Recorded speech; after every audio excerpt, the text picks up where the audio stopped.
What's up, y'all? What's up? What's up? Hey, everybody. So, welcome to another one. Hey, Velocitas Imperium is in here. Thanks, man, for joining. I am going to be putting together your wonderful wheel. Definitely learned a lot about printing in resin versus 3D. Before we get to that, I want to say thank you to my guy Logan at 3B Printing for printing up the parts that I needed. He did a great job of printing everything, but we also tried some new things for grips, which I'll talk about later. Yeah, we're here now. So, what's up, Sean? What's going on? What's going on? Yeah, I am here. I am here. We're trying a different view. Hopefully this looks better for all of you guys, so let me know what you think. This likely will be a longer stream than anticipated because I did no prep beforehand. So hopefully you can hear me clearly. If the music is too loud, let me know. Yeah. So again, this is brought to you by 3B Printing. Check him out. He does a lot of cool things. My guy Matt at Simulation Arts also does a lot of great things as well. This wheel we're doing was Logan. We're trying to help him grow, help him build his empire, so to say. So yeah, we're gonna try it and see how we like it. So thanks for tuning in. Click to select. Thank you. What's up? How you doing? I'm glad I got some people in here that are interested in this. So Velocitas is in here. So yeah, this is, like I said, let me know how this angle looks. I like this angle a lot better doing it on this table. As you can see, I'm in my office space. So yeah, if you like what you see, go ahead and thumbs up, turn notifications on, and sub to the channel. But we got this is my buddy Steven's wheel at Vice Motorsport that we're doing today. So he ordered this stuff off of Etsy. Again, I did no prep work beforehand, so we're going to do a lot of this right in front of you. So I apologize for how long it's all going to take this time around as opposed to some of the other builds I've done, but we're going to go along and follow along. And like I said, if you got a drop, obviously we get it. Yeah, so yeah. Oh yeah, so Neil has ordered from Velocitas. Give me 1 second to grab the PCB as well. He actually told me about Velocitas. Him and Steven actually ordered. One thing Velocitas you'll notice, my guys in my group at Grayze Dynamic, we build, we order, we do a lot of things. So when I order something, they typically get some of the same stuff as we've done with Picorni and now with Velocitas. So here's that wonderful PCB.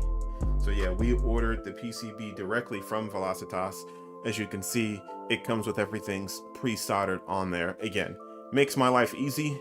I don't have to do a lot of heavy lifting, and I don't want to have to do any of this if I don't have to. So that becomes a much easier process along the way. But yeah, so first thing we're going to do is likely we're going to just do some soldering. Let me get down the directions here. We've got the grips already printed. And to be honest, this is pretty simple for this because these are all 2 pins that are going to be soldered to these wonderful switches. So we went ahead and ordered from, let's see, Mouser. So the switches in here are different than what they use on things like the Picorni wheels. So I'm going to take each and every one of these out. And typically when you order in bundles, you get a much better price along the way. So that's what we did. So this is going to be likely a 2-part video. The last couple things I'm missing, we ordered springs, but the springs we got were different shaped. Learned a lot about tension springs, I'll tell you that much. When you do these builds or you do more than one, you learn a lot about a lot of things. So yeah, I have learned a ton over a short period of time. So here are the different switches we're using for this one. And this one has actually the red cap here, which is pretty cool. Hopefully I got big clippers to cut them. Yeah, so I've got nice set of wire cutters here. But yeah, like the springs we got actually aren't the right ones, so I'm gonna have to wait until the new ones come in. But we end up, these are the ones that came, and this is not what we ordered. So we've got to go back to the drawing board, because I know they're supposed to be like a 9mm diameter here, 3 turns, much tighter, 60-degree, and I think it's 1.6mm. So these are clearly not the right ones. Yeah, so I have something even stronger to cut them, but the problem is I don't have the right one. So, you know, definitely did not make us happy. But at the end of the day, like, it's all good. We're gonna go with what we know. Let me scroll down in the directions here. Let's see, we don't worry about PCB assembly. USB cable, we're gonna use mine. So, let's see here, let's solder up. Oop. So yeah, we're gonna solder up, and I believe the recommendation for each one of these is 200mm. So I can't find my ruler, so what we're gonna do is I have a caliper here. You bought the same wheel a few months ago. It's really nice. Mouser just makes great everything. Like I think Mouser's just like the spot to go to get everything. I mean, we've gotten, oh, these are actually 200mm. Mouser is a great place to go just to get parts. Like, I've enjoyed everything I've ordered from them. It made life significantly easy because they just have it usually in stock. By buying in bulk, you just get everything at a much better price. So, like I said, I apologize in advance for how long this is going to take. So we're probably going to be on here for a few hours. So if you guys have watched me build the Picorni wheel, that was a 3-parter. So I'll say this, I've learned a lot about just building wheels over this period of time.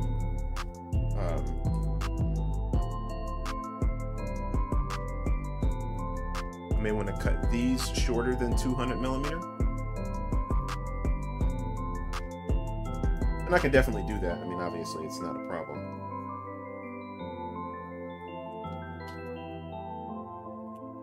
Because I did essentially get the tube. I got the 2x1, 3x1, and 4x1 to twist them and then put the wrap on it. I think that's going to look super cool.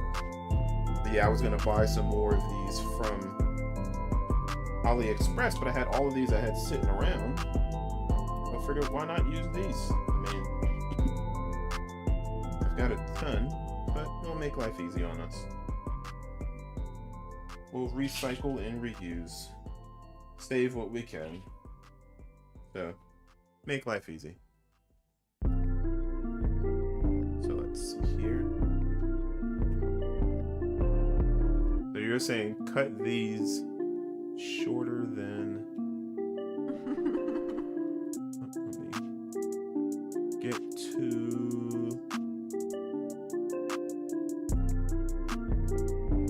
Alright, out of diameter, 2x1,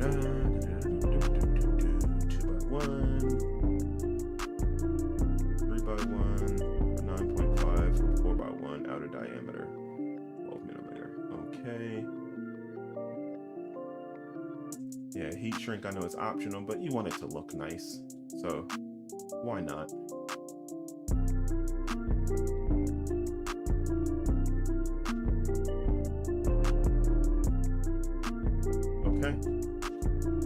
For the closer buttons. Gotcha.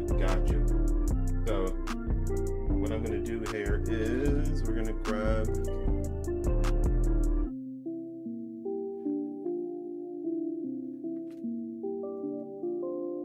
we've got the shrink wrap here. Like I said, I've got 3x1.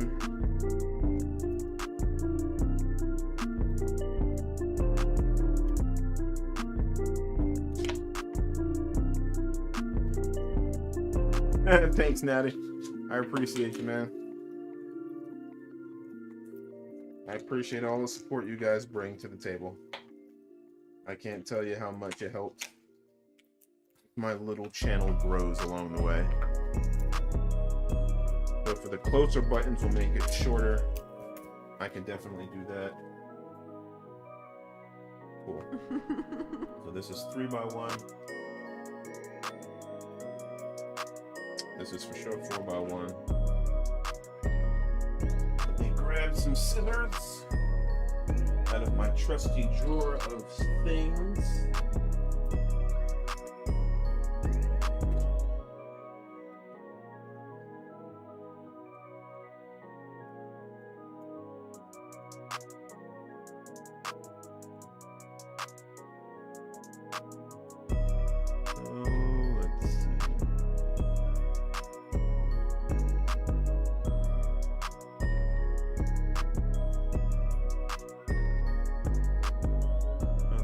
Get to the point in the direction where I should be.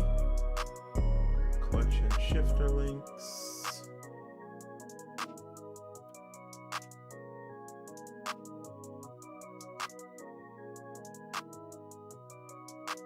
All right, let's see.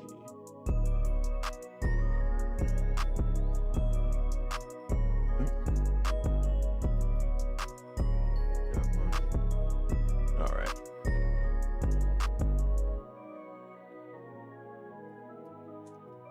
And let me know if I need to zoom in that camera.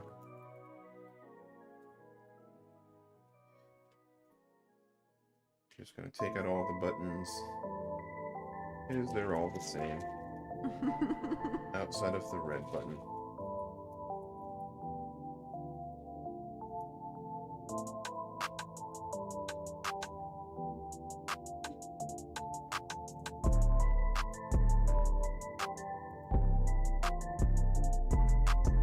Hopefully everybody has been having a great night so far.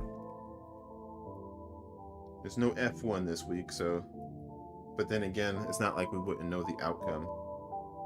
Especially for you Max fans. This is your time to soak it in and bask in the glory. Because that kid is winning another title this year for sure.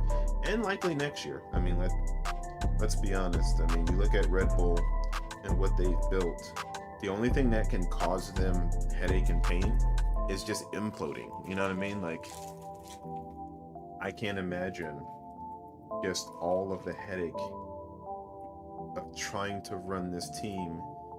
And I think the big problem will be Jos Verstappen and Helmut Marko. That could potentially lead to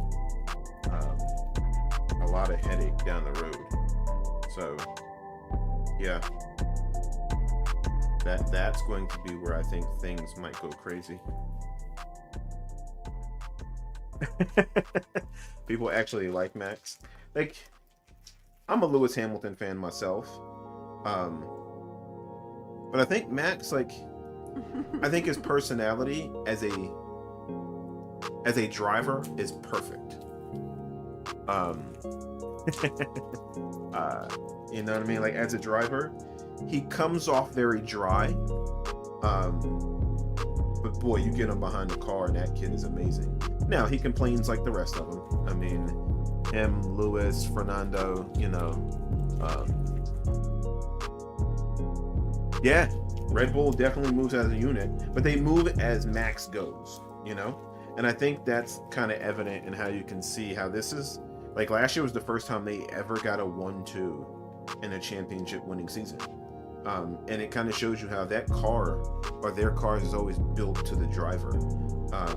Now, they've had two phenomenal drivers. Like, you know, now Max, to me, when you look at him and Seb, we'll see how their careers end.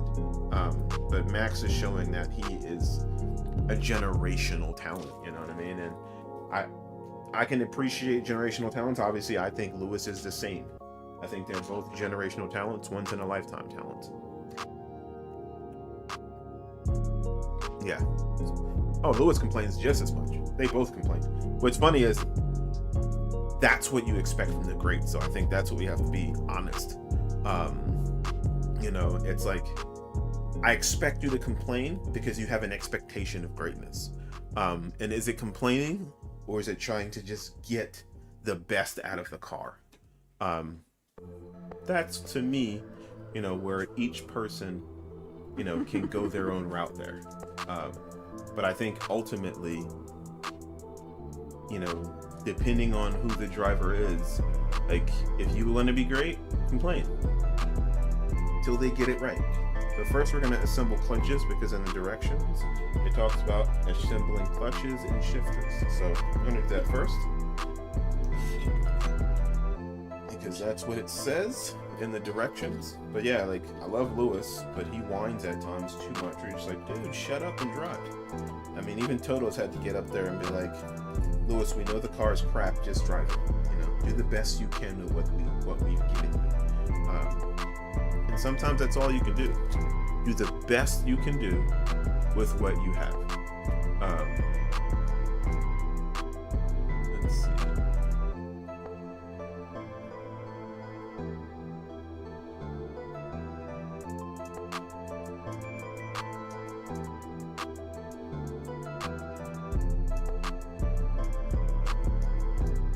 All right, where are the parts? Here in the directions, there's PCB assembly, GX12.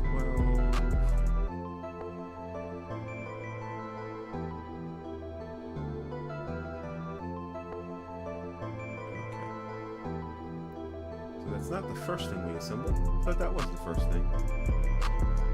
This is pretty simple. We're going to assemble the main body. And for this, we need, we're going to put an insert.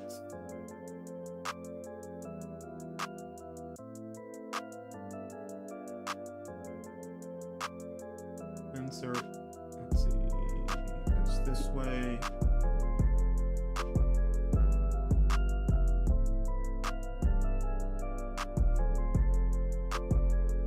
These are the M3, that's M2.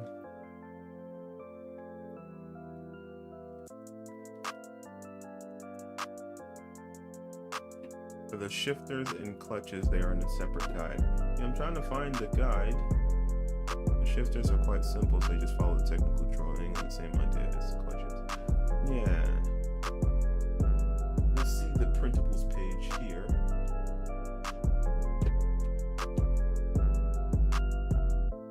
Let's see. I have them printed.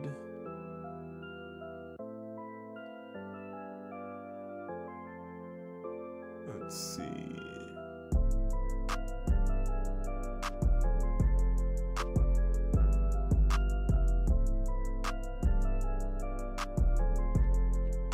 May have forgotten to download something. That's okay. Oh no, same guide, same guide.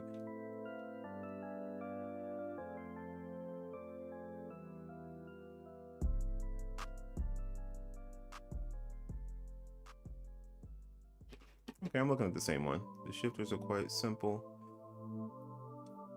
Red cow can go kick rocks, boulders at that. Oh boy. It says insert the hot inserts. Which one?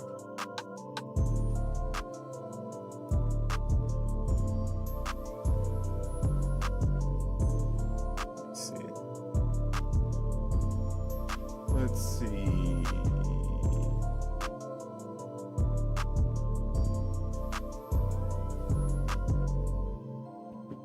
So I am looking at it the correct way.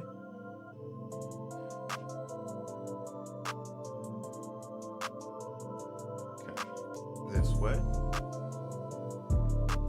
Okay, 1, 2, 1 down here, 1 up here, 1 down here, 1 here, and 1 here. Yeah. For shifters, you'll have the BOM and the technical drawing. And for the clutches, there's the same, but also a full guide. Yeah, I'm looking. Let's see. Assembly main body.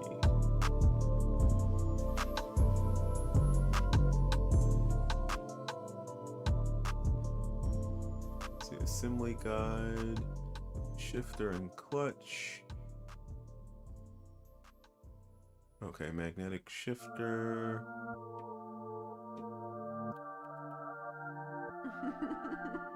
I see it here.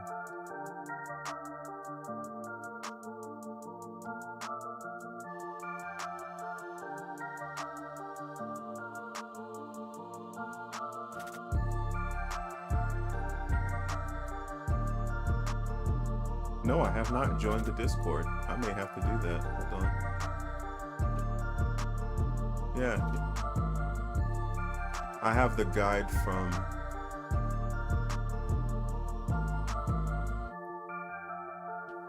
Unfortunately, I can't click on the website. Let me go to the Discord server. Sorry about this, guys. I just want to make sure I get this done correctly. Alright, here's Velocitas.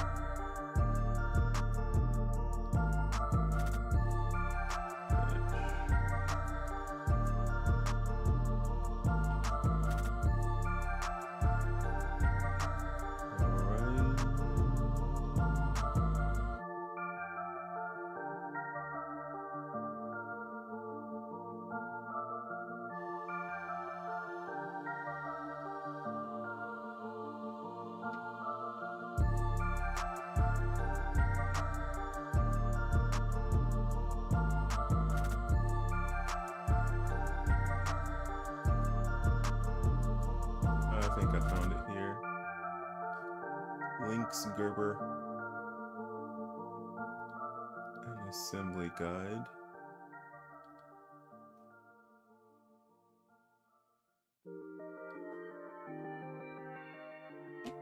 Let's see. Thanks, I appreciate it. Just trying to get this assembly guide. I thought what I have is correct. I think it is. Yeah, it's the same one. Visit site.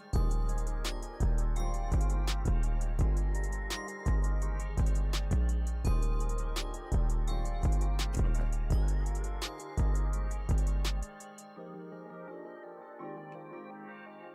It's taking a little bit longer than I anticipated.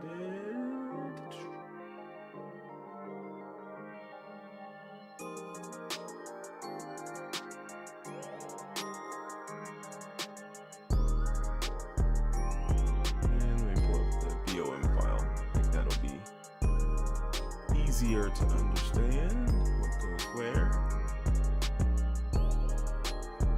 Alright,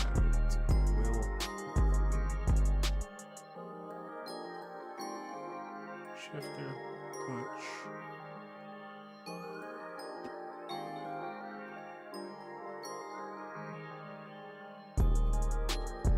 M3x6. There we go.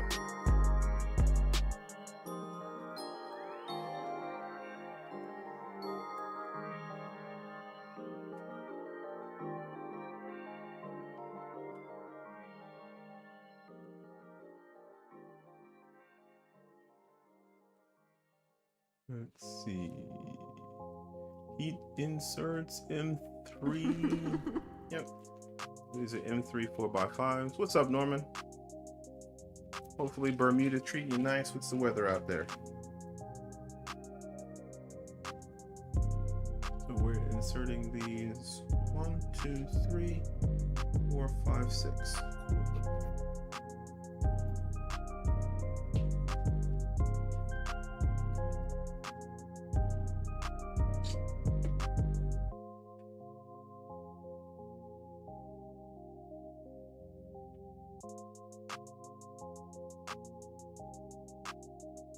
One of these days I'll grab that little heat insert tool that I saw online. That was pretty awesome.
We are making a Velocitas Imperium. It's called the Lynx GT3. It's essentially a replica of the Mercedes GT3. So yeah, we're gonna have some fun times here. We are building and having some fun. Oh crap! Be right back. Grab a wet sponge. Be right back in just a sec.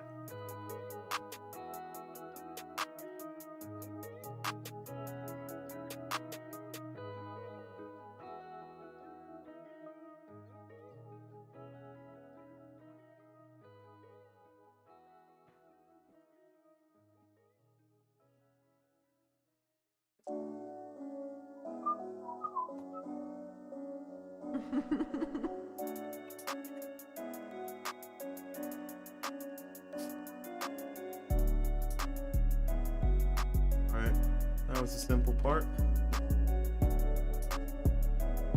Insert that on the top, take it out one here, flush the surface. Yep. As flush as you're gonna get. Then we're gonna take the PCB and we're gonna place the PCB in.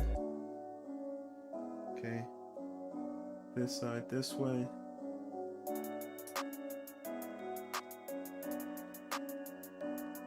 Cool beans. And then we're gonna take a M3x6 socket screw.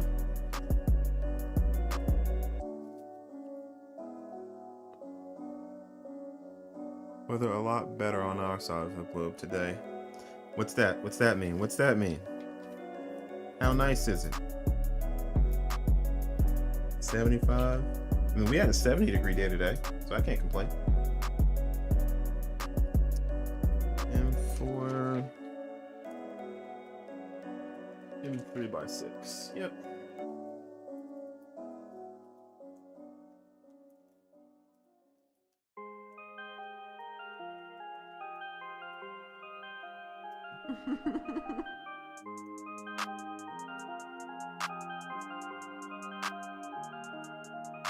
Let me see if I have something to fit this bolt or socket screw. I think that's way too small.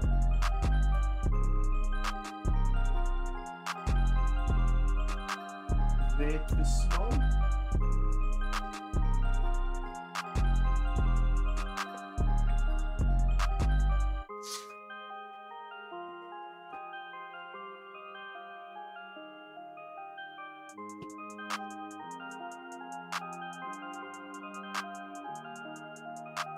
Here's one label that makes my life easy.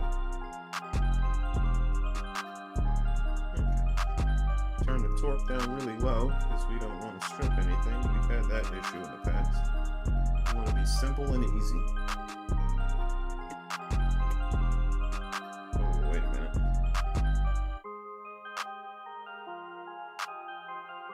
Just realized I don't want this to be upside down.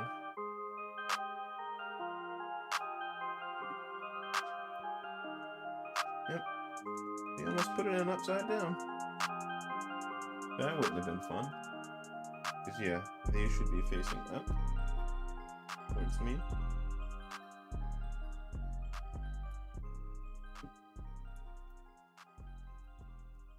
Alright, we're making progress, y'all. We're making progress.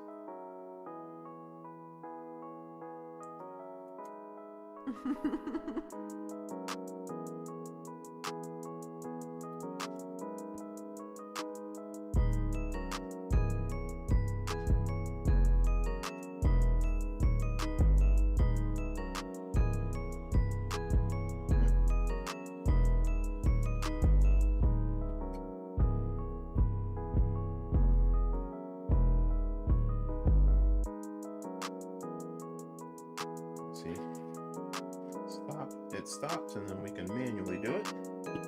Or tighten it anyway.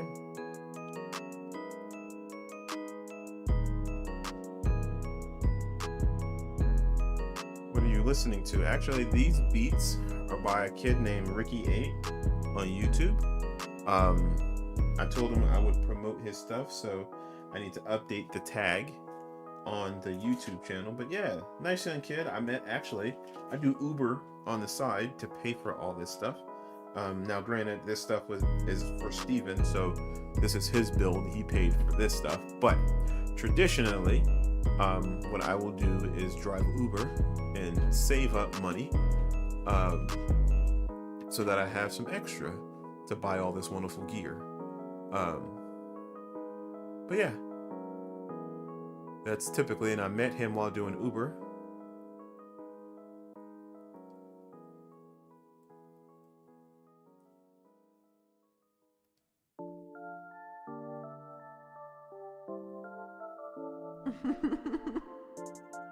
Okay. Yeah, I met him while doing Uber. And he was telling me about how he's making beats and stuff like that. And the rear cover. Then rear cover. And that is this. With M3x12s. And they're the countersunk ones, which I have right here. I believe these are it right here. And 3 of these. 1, 2, 3. Is this the same bit? Or the same one? Nope. Of course not. Not gonna be the same bit. It's not gonna make me happy. It's not gonna make my life easy. It's gonna require me to get a solely separate bit. And again, not to over torque it, because there is nothing like stripping these and then having to try and get them out.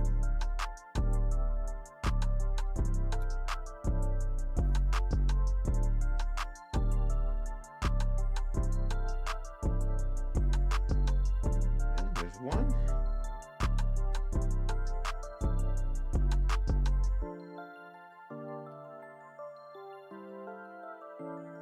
Nice, I'm glad, man. Like I said, he's on YouTube, he's free.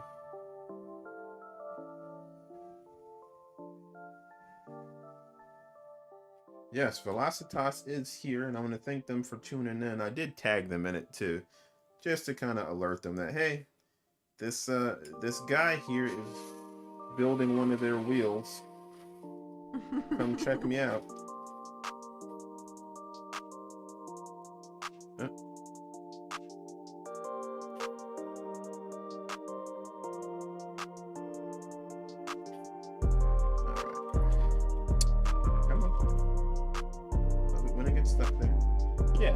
A minute. So, Steven, hey, you watching me build your wheel?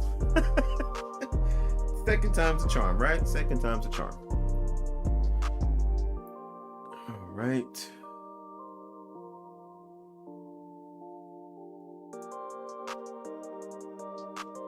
As a home unit, we held in place by the 4 screws. Now, we are using the GX3.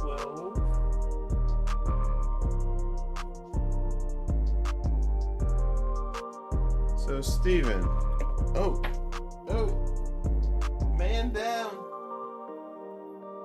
All right. Did you get that GX12 cable ordered and the springs for your clutches? Like I said, you'll have a decision to make once we get through all of this.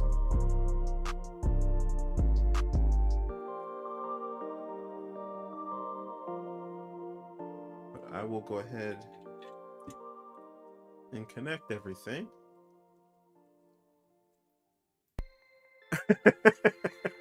Yeah, Steven, don't change shit while I'm doing this, okay? Don't change anything. I swear to God, I'll kill you. Yeah, for you guys that don't know, while I was building his Picorni Hype R wheel, I had already had inserts in the black enclosure, and was ready to put it all together. He saw the Galaxy Black and changed his mind midstream. So, yeah, definitely was an interesting one. But yeah, and it came out great. I mean, it looks absolutely awesome. Alright, as a whole unit be held in place with QR, we can use the countersunk M5 screws with temporary nuts. Okay? So we're gonna grab the front plate. Use it with temporary nuts for now. So this is gonna go like this. And this is gonna go like that.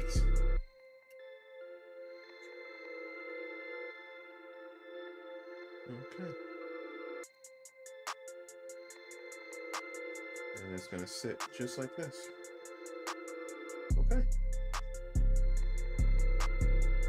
So what we're going to do is we're going to use, like it says, the temporary. Now these screws are shorter than I would like to use, so we got longer ones.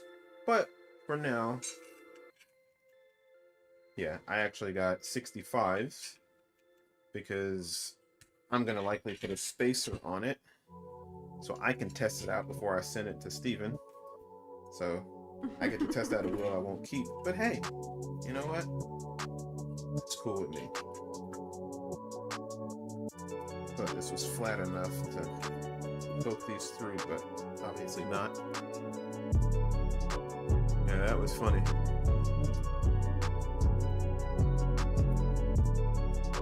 Oh, yep, getting your phone swapped over. Well, you better order that stuff, man. Yeah, cool. At least the GX12. So I can connect that, and, you know, that's from Amazon. So if you get that sent to me, then I can get that on before I send it to you. And then you can just do the clutches, which is completely up to you. You know, you can leave it with me and I can do it, or you can go ahead and order it. And then I can do it. It's up to you. But you just decide what you want to do, and we will go from there. So far, you can see we've got the PCB mounted to the back of the front plate. Look at that. Anodized 300 millimeter. Yeah, looks nice. Yeah, black screws in front. So let's scroll down. So I'm gonna move this over to the side amongst all this other stuff here. You know what? I've got space here. One to the side there. All right, what are we doing next? Grips.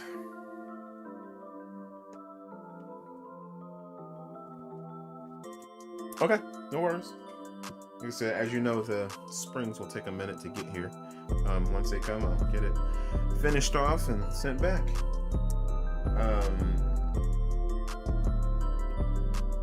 Do the same with the grip that's on the photo. It has to be done on the two front parts. Okay. Got it. These are the backs. They are all M4. Let's see. Alright. You good there, Gavin? Yeah, that's my son trying to be sneaky. He's trying to be sneaky, y'all. That's my son trying to be sneaky. Have a good night, son. Love you. Let's see. So we're going to...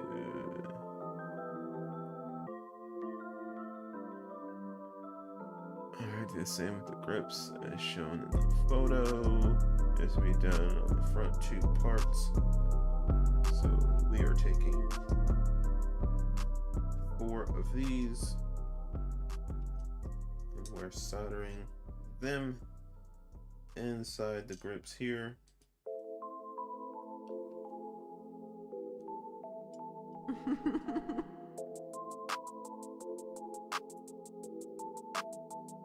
And actually,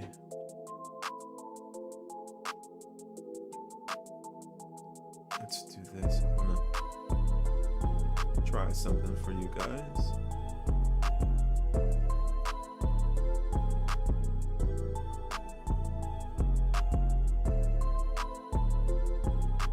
LMP2 fix. Oh, at Suzuka.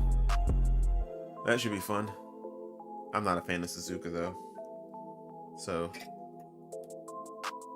I will continue to build.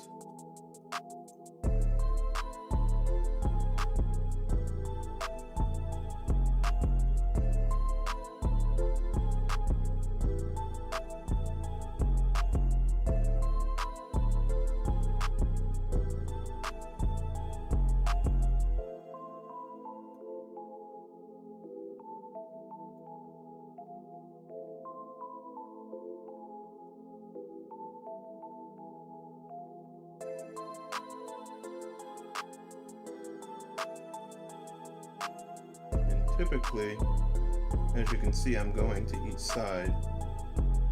I would put a bigger tip on,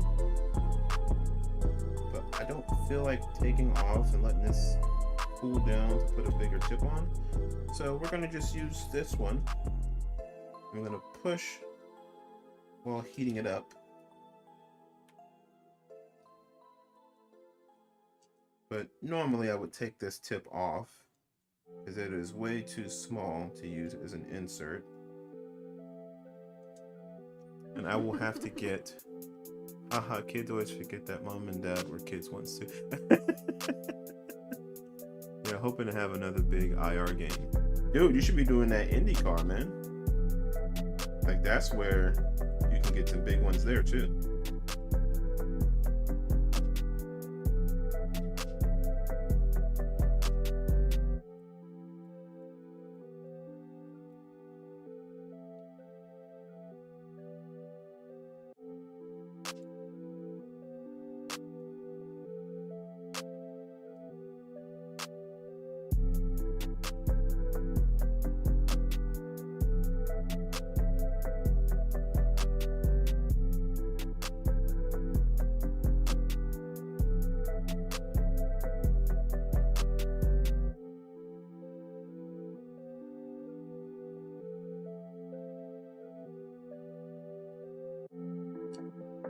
Nice.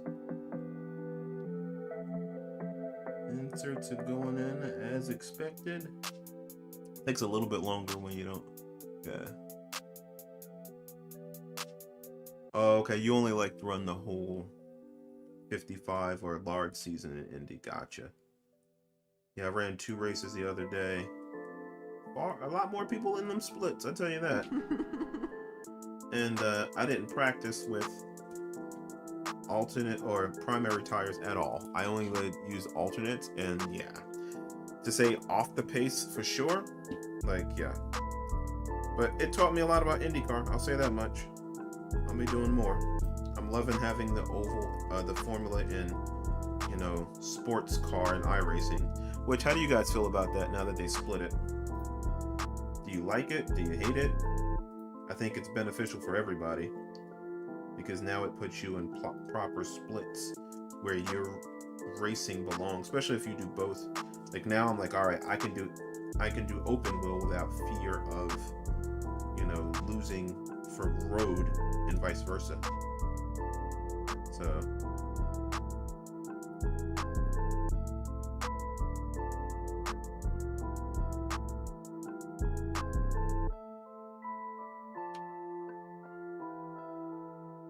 yeah, my guy Glenn is trying to convince me to try Skippies. Which now that I have a rating where I can do open wheel and road, I might try that.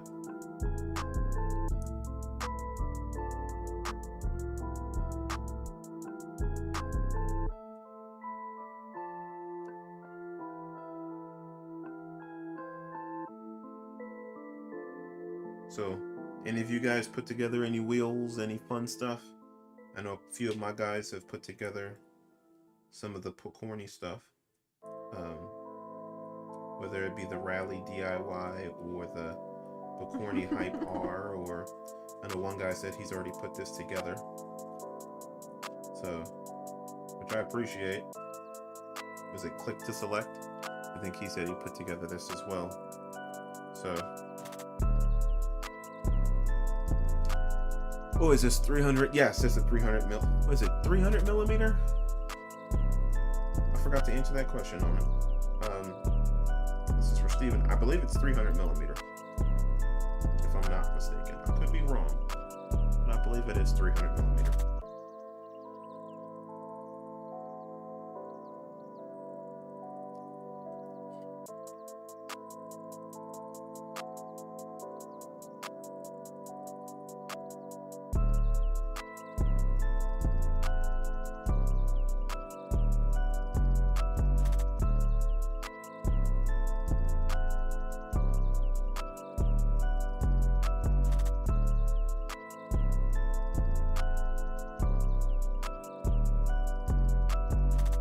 Last one to go. Looking pretty good.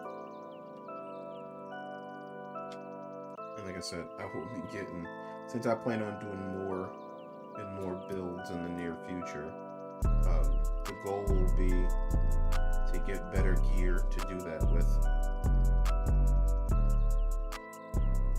Because, you know, having good quality stuff makes the building process much better. What really matters is I need my own space. You know, my wife and I currently share this area, and, you know, it does double duty. I work from this area as well. Just the sim makers, yeah. Those sim makers they're great, aren't they? Like I said, you can't push them anymore like you used to on your McLaren wheel, but they are great. You won't hear me complain. Alright, shifter and clutch holders.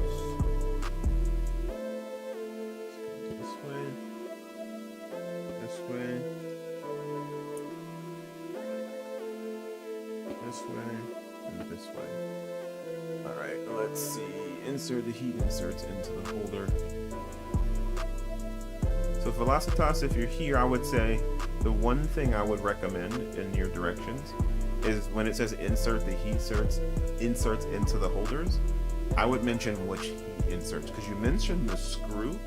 Use M30 by 30 millimeter, M3 by 30 countersunk screws, but I would definitely mention what heat inserts to use. Now, I can look at the BOM file and make that out, but it would be nice to have it all in one, just as a little feedback, because it would make it easier to not have to look anywhere else just to be safe. We've done the inserts into the... We've done this part so far there. Click to select, so we've done this and done the inserts there. We've also done the heat inserts on the grips. Now we're doing them on the clutch and shifters parts here. So just pulling up to make sure I use the right heat inserts. Yep. So these are the M3 clutch. Yep.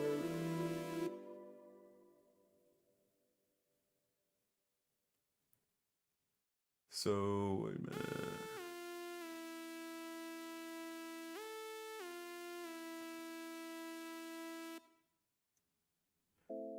Well, for M3, I kind of use the same inserts. Okay. Makes sense. Like I said, I don't doubt that. I just know for me, like being a noob to this, it would definitely make life easy so that we know, hey, do it this way, use this insert. Because I'm going to follow your directions to a T, as best I can anyway.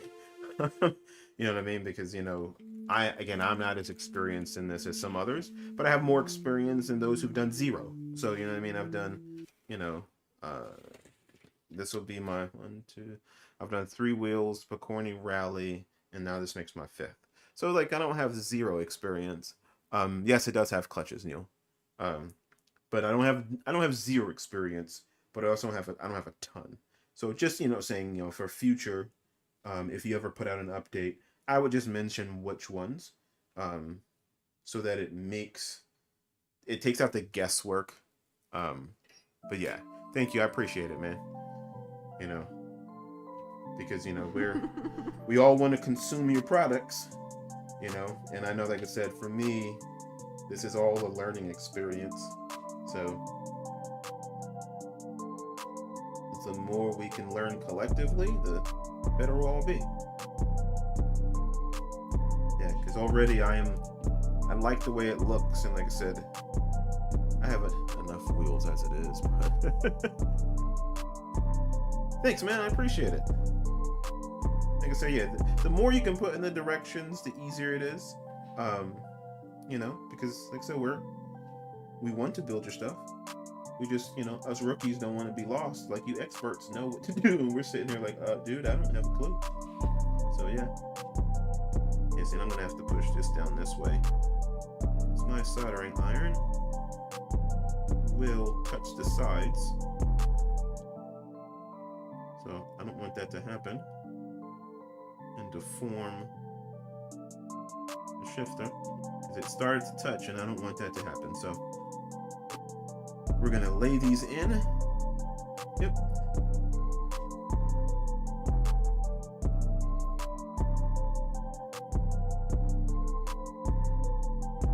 But yeah, because what ends up happening, I'll be honest, and actually I don't know your name, but Velocitas, people will see me build it and then they will reach out about other stuff, because you become like the de facto, like, hey man, I see you built that. Hey, you have any pointers on this? It's like, I didn't build that, Will. Yeah, but I know, but you know, like, you built the other one, like, you have any advice? So what I try and do is provide as much as I can and much help. So the more I know about your stuff, yeah, actually, yeah, Solomon just built the DDU7. Neil's trying to build the DDU5. I'm building this one here. So yeah, my guys build, man. They're trying to buy your stuff. That's why they're like, man, when's the site coming back up? Because they want to order some PCBs from you. Because yeah, in my Discord, we have a small little area. Well, not small, but we have an area just for 3D printing and DIY. In my group, we've got quite a few 3D printers. I've got, you know, my sponsor is Matt at Simulation R Us, who 3D prints, and then we have Logan, who printed these items up for us. So, you know, obviously he lists them on his Etsy page and just charges for the print itself, because people like myself do not have a 3D printer. So, makes life easy. And you can order from somebody and they can do it all for you. So yeah.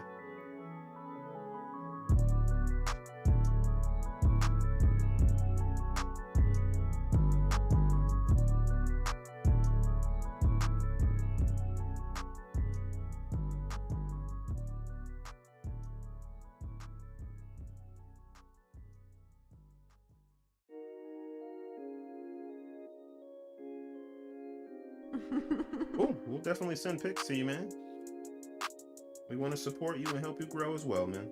That's our goal here. You know, Grayze Dynamics is all about the community, and where we can help, we will help.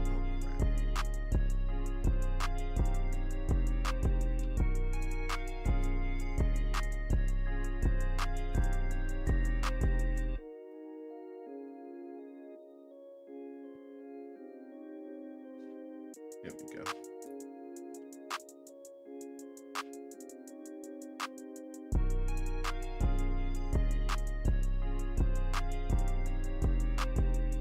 So Velocitas, how long you been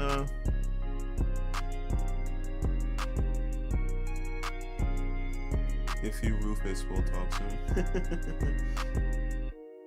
Is that your name, Rufus? I got it. I don't know. Maybe that's an inside joke that I missed. But how long have you been putting out gear to assemble? Like, has it been years, months? Is it something you just wanted to try? Something you thought you would do something different? While you were a tinkerer yourself? I'm always curious as to what leads people to go, you know what, I want to design things. Like, granted, these are inspired by real life wheels, but I wonder what made you decide, you know what, I'm going to start a company, and I'm going to offer people the ability to print some cool things that I make. I mean, because definitely it makes life a little awesome when people can print up replicas of wheels. The Rufus, nice. Like I said, I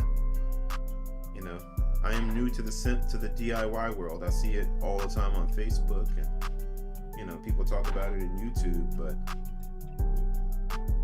I've only been sim racing really much like in this capacity. I mean, I've played race car games all my life, but in this sense for the last 3 years now. Yeah, I started 2021. So it'll be 3 years that I spent all this money. I've spent thousands of dollars now.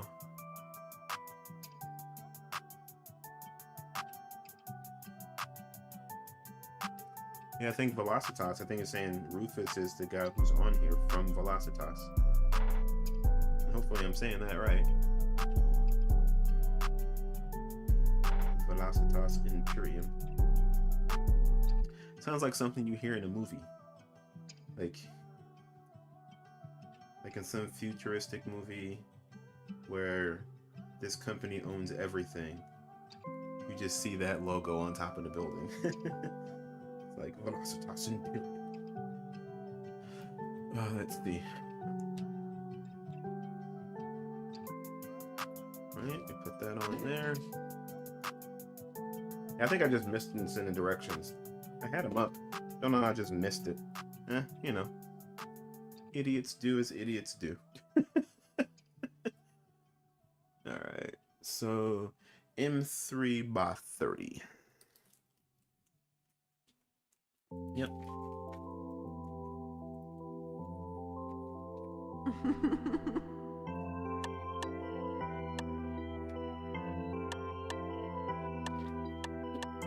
Yeah, man, if you guys are on here, if you ever watch this video later, you know, and you do a crate build by Velocitas, send them some pics.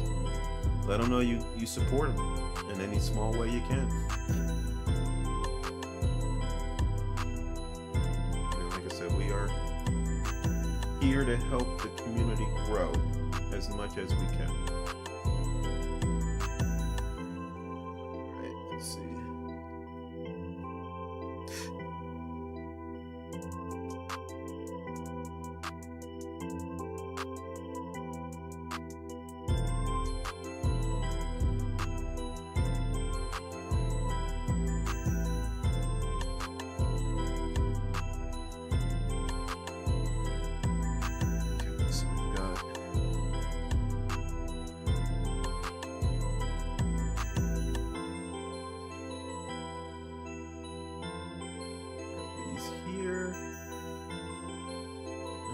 Insert the heating zone and then use into account to secure both shifter and clutches in position.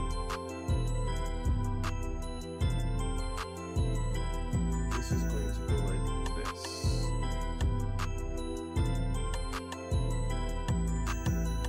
Make sure I get this right.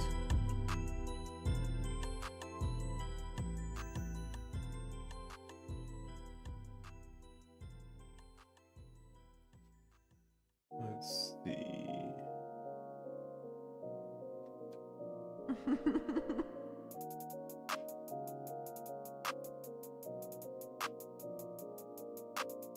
This attaches to the body. Got it.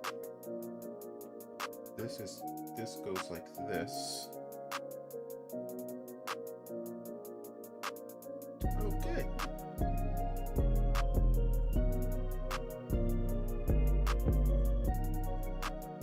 This goes like this. Okay. So there needs to be shifter and clutch holders. Insert the heatsink into the holders. Then use the empty counter to both in the clutch position to down to pinch cables when the heat inserts have cooled sufficiently. Use the empty counter to screw it simply to the plate. Okay. So insert the heat inserts into the holders. These are the holders here. So, heat inserts must have to go in here.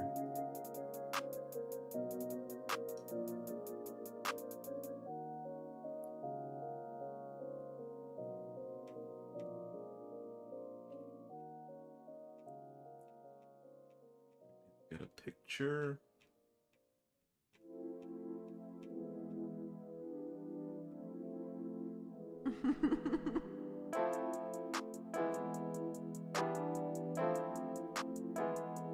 So that's these.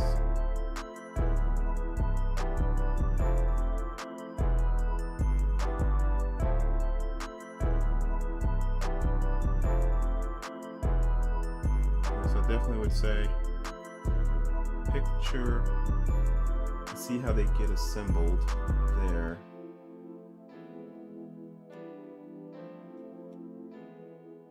Okay, so these have to get heat inserts, same ones, because this is also going to go like this. It's going to go like that. And yeah, the only way to get that in there is via a heat insert. Cool. So a little more heat inserts to go. So we've got these done. So heat inserts are going to go into these 4 here. 2, 4, 6, 8. Okay.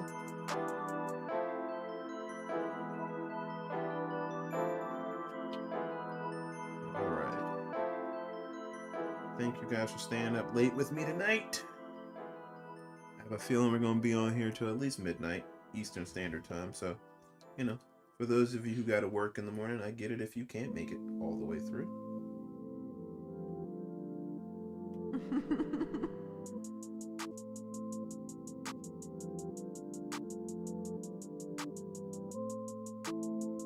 So what series is everybody racing in? Well, what game are you playing, firstly? Like, is everybody here an iRacing fanatic like me? Or, I know my buddy, Big Natty, he's in a bunch of different leagues, but ACC is a game where he can kick a lot of people's butt. Because he's kicked my butt royally.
Easy peasy. Alright. Those have been done. Nice, nice, nice, nice, nice, nice, nice. I'll set these to the side. And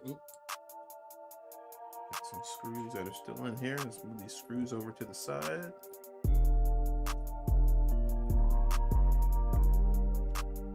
Okay, move this over.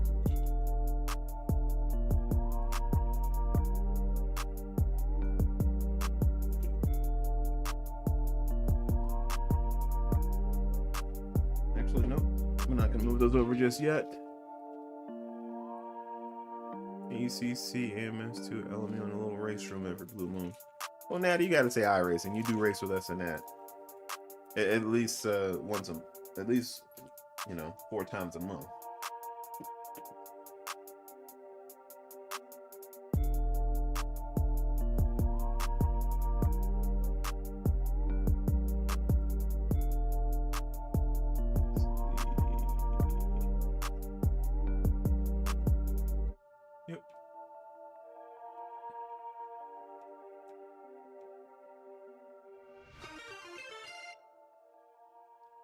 Hey, thanks for following. Straight Toxic. Thanks, my man. I appreciate you.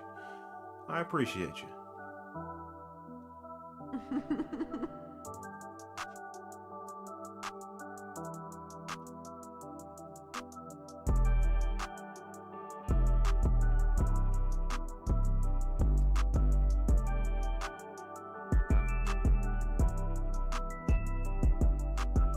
Alright, so let me see if I can find the directions on specifically the clutch.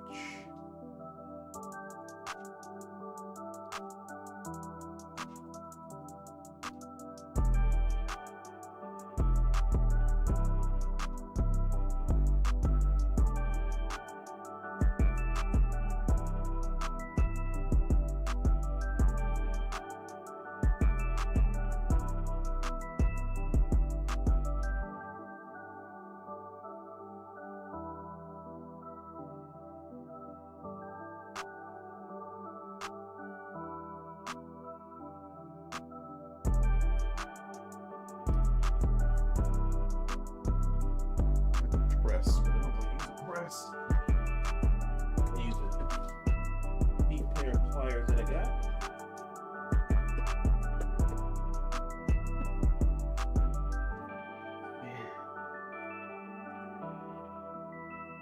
Apply far more pressure here.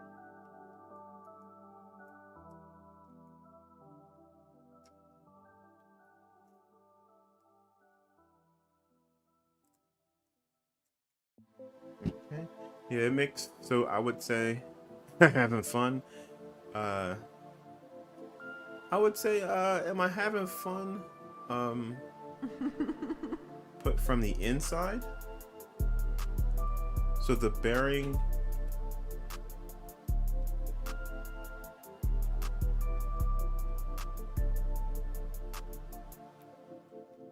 Let me see.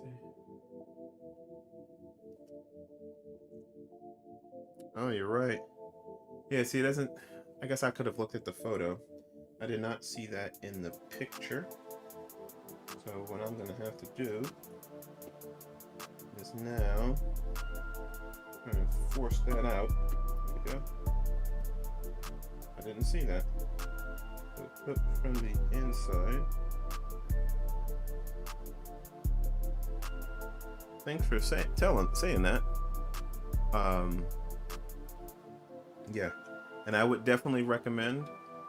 I mean, again, like I said, you can take my recommendations with a grain of salt, but I would recommend putting, like, I would assume there's directions on how to put this together. I have no idea where the directions are just for the, like, putting these in how you just stated. If you didn't say anything, I would have put them in completely backwards. So, yeah. Like I said, I'm a noob to this, so.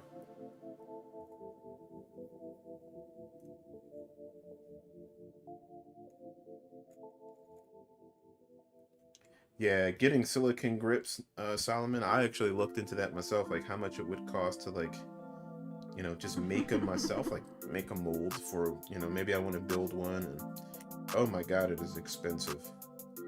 Like, I could see why, like, it's incredibly expensive. Whether you do it yourself, I actually reached out to Balkan, who makes the Balkan Rev 3 and Rev 3 Pro, which is just awesome. I've owned two of them. Bought one, my buddy wanted one, I sold one to him, and then I repurchased it with white grips. The process of making grips, I have learned recently, is crazy. Crazy expensive as well. How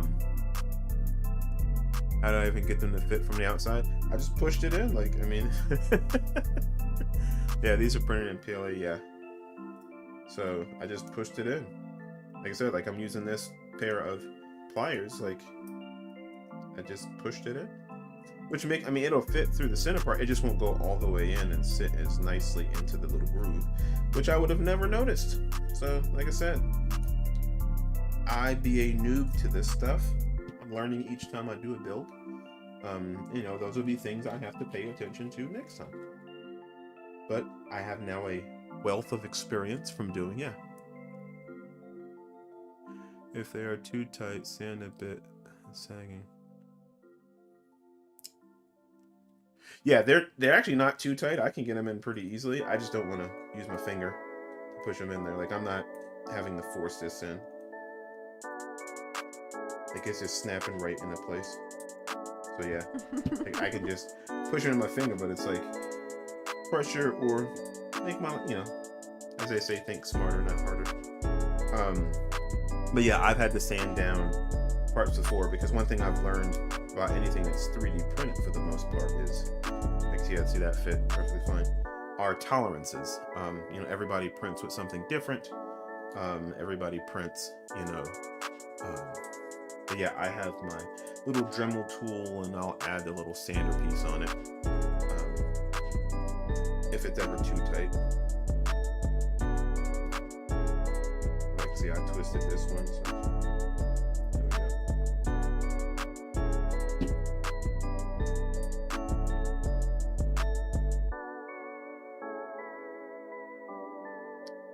That was much better doing it that way. Yeah, I've had to sand quite a bit of stuff. But so far, fingers crossed I won't have to do as much on this one. And it's not as, I'll be honest, it's not as complicated as the Picorni Hyper Wheel, for example. Yeah. That has, you know, LED backlit buttons and a 5-inch screen and thumb encoder, so that just required so much more stuff. So this is the shifter, so it goes like this.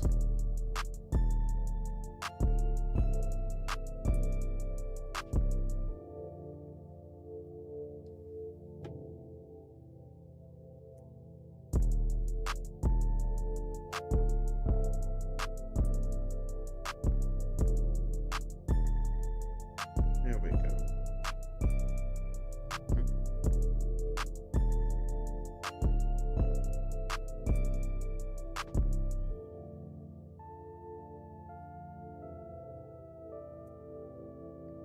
There we go. Cool. Just dry fit everything together, because I can see where some of these are. The overhang is ridiculous. I can feel them kind of pop into place. Oh, yeah. Domain issues. That's gotta be fun.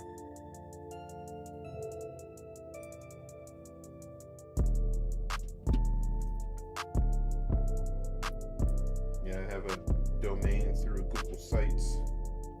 I paid for a GrayzeDynamics.net, and I have a website. It is hard to do all of this stuff by yourself. Like, to maintain a site and, yeah, update it on a regular, like, I found myself just not being able to update it as much just because I'm trying to do it all. Okay. Same here.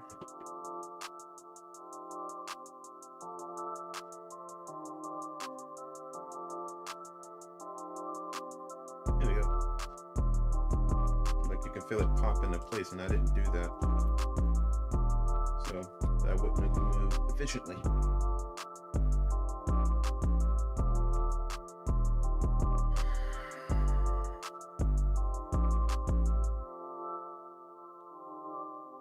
All right.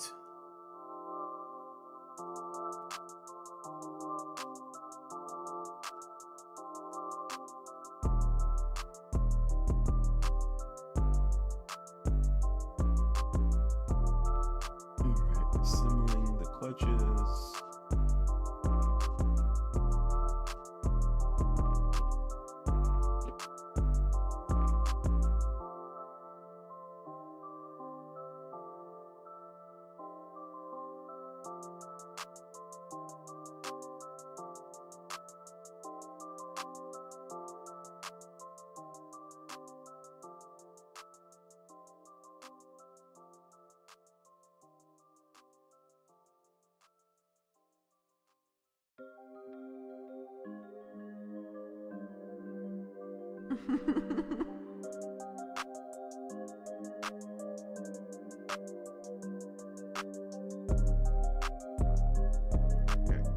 So there's no clutch assembly guide. So let me take a look.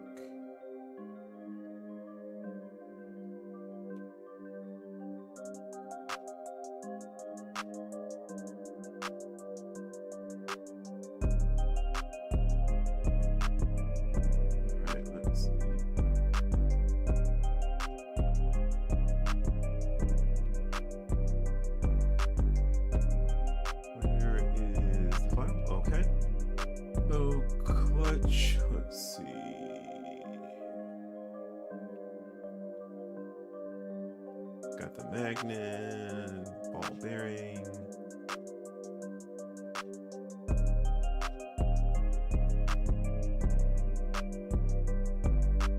M3x12.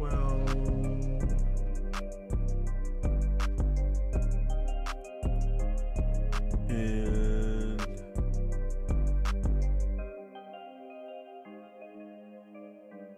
M2. Okay. So, a piece of plastic stuck in there.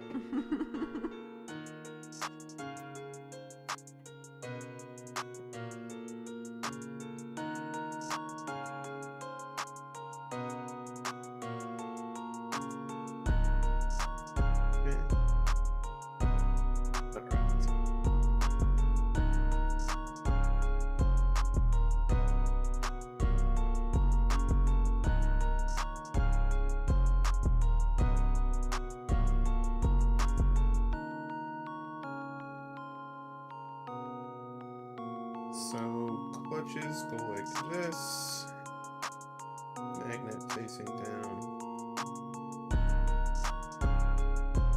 front one, paddles go like this,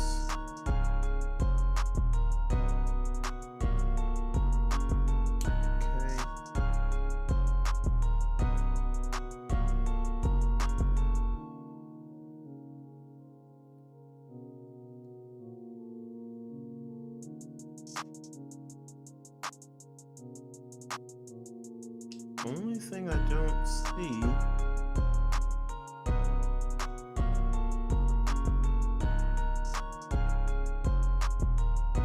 I'm gonna mount them.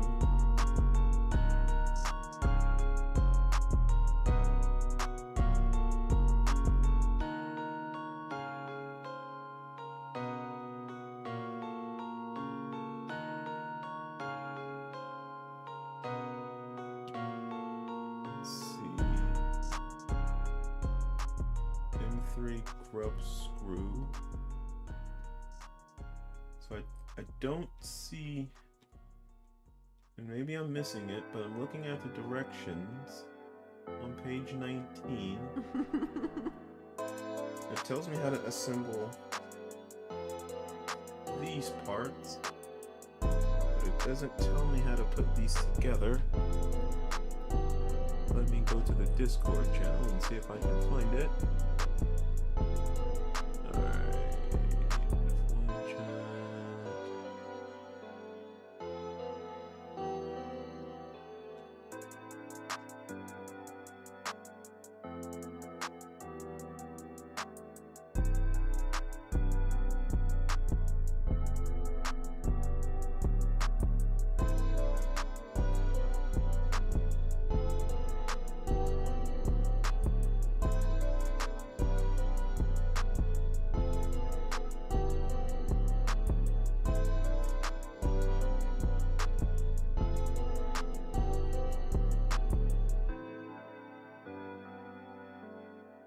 Adhesive, software, electronics, assemble guide, which I think I have that. Shifter and clutch. Magnetic shifter. Ball bearing, 12x5 electrical point adjustment. Avoid miss shifts. The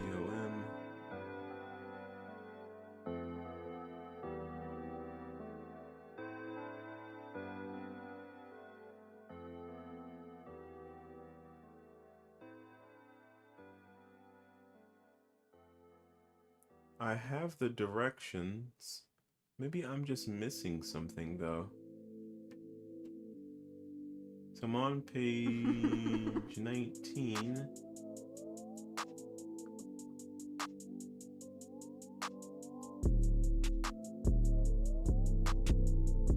It shows me a picture of them assembled and where to screw from the bottom, but not to assemble this piece. Shifter, M3 inserts, which I've done those.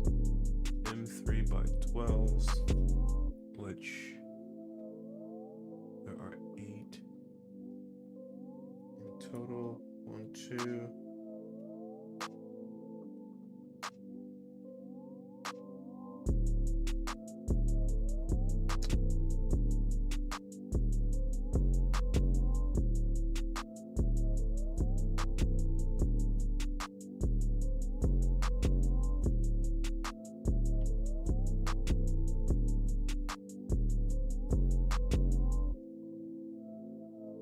Standoffs.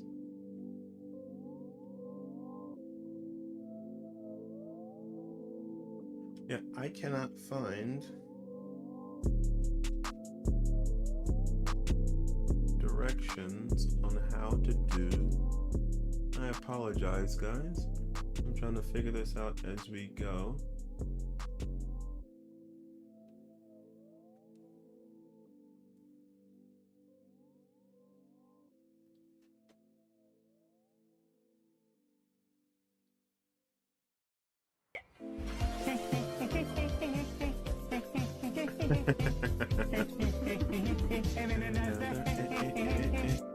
Vice Motorsport played random sound for 500 channel points.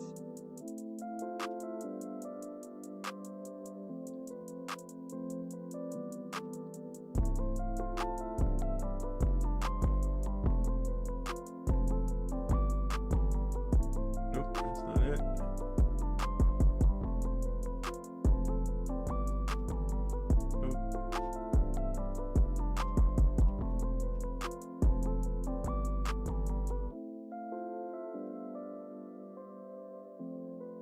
Started 13th, finished 6th. Nice!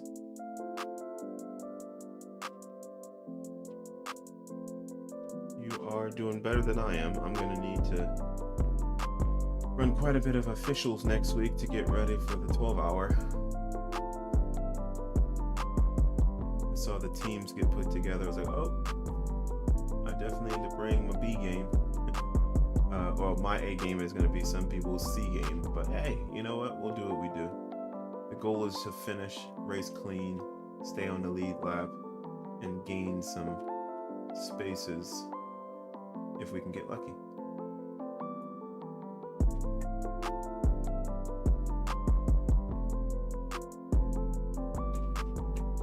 Yep, this is what I have. 2 phones, makes comments.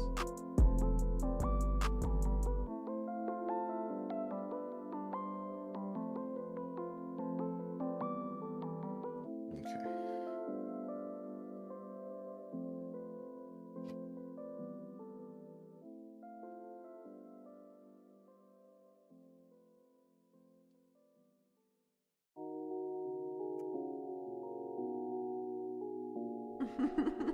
I see.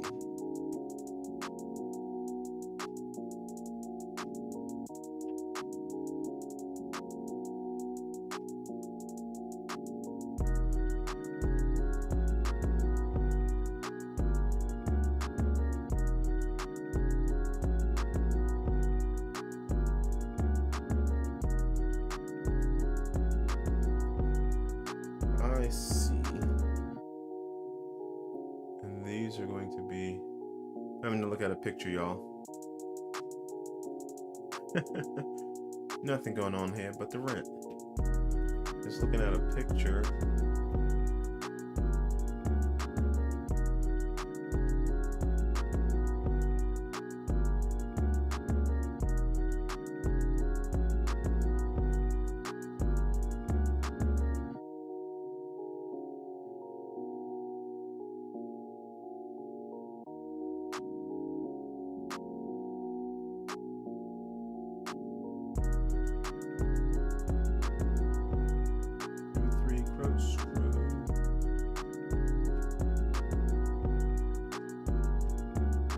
I'm not gonna lie, this is having to look at photos definitely makes it a lot harder for guys like me.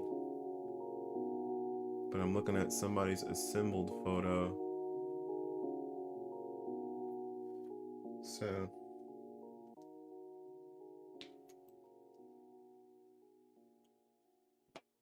this is going to go like this and be screwed directly in. So for sure, these are going to take in 3x12s, which means I need to do far more heat inserts than I thought.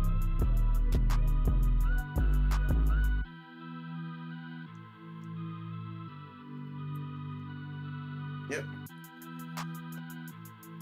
So let's get back to putting in some more heat inserts while I try and figure it out.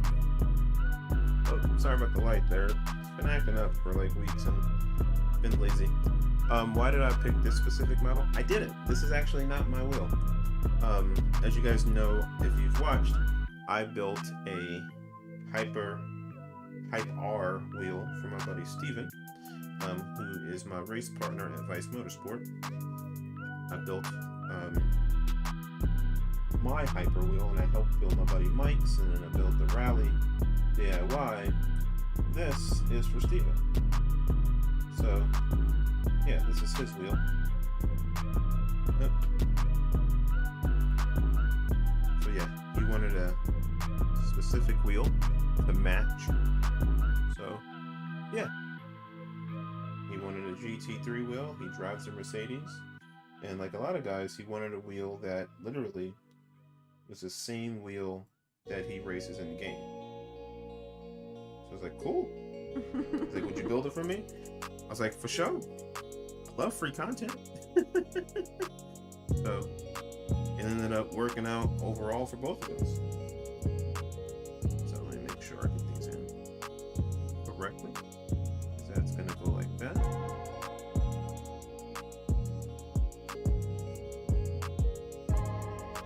I mean, it really doesn't matter much, but I'm gonna get it as good as I can, because that's just the way you do things. But yeah, he's actually on here. His name is Vice Motorsports. Yeah, it's my buddy's wheel. Alright, and then the clutches, the pneumatic goes down there. This one goes up here.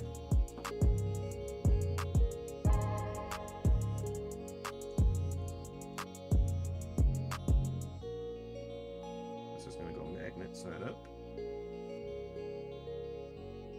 So yeah, I would definitely recommend Rufus.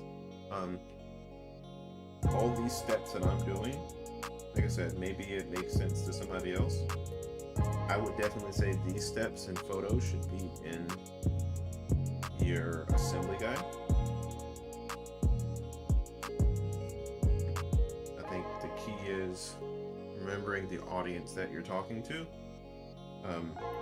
You know, you have to essentially speak in layman's terms to 80% of us, who this is completely new for. There's going to be the 20% that can do this with their eyes closed or just figure it out. But I think for, like I said, for a guy like me who's new to this, yeah, having this spelled out a little bit more would definitely be helpful, because I'm learning a lot of little intricacies on the fly. Yeah, so it just slows down the process a bit. They're coming together, and I definitely feel that level of satisfaction as it comes together. But yeah, I think these are done. There's nothing else I need to insert into the clutches.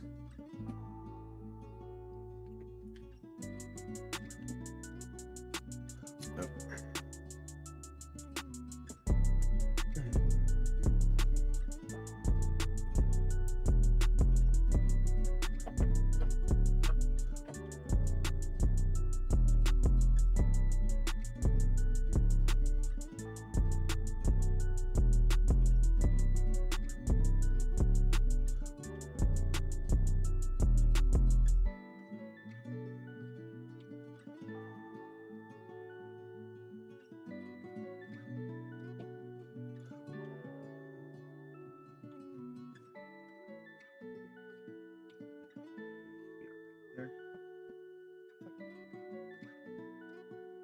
these are going to be M2s.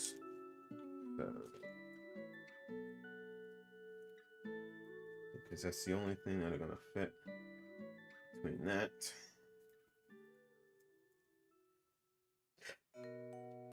But yeah.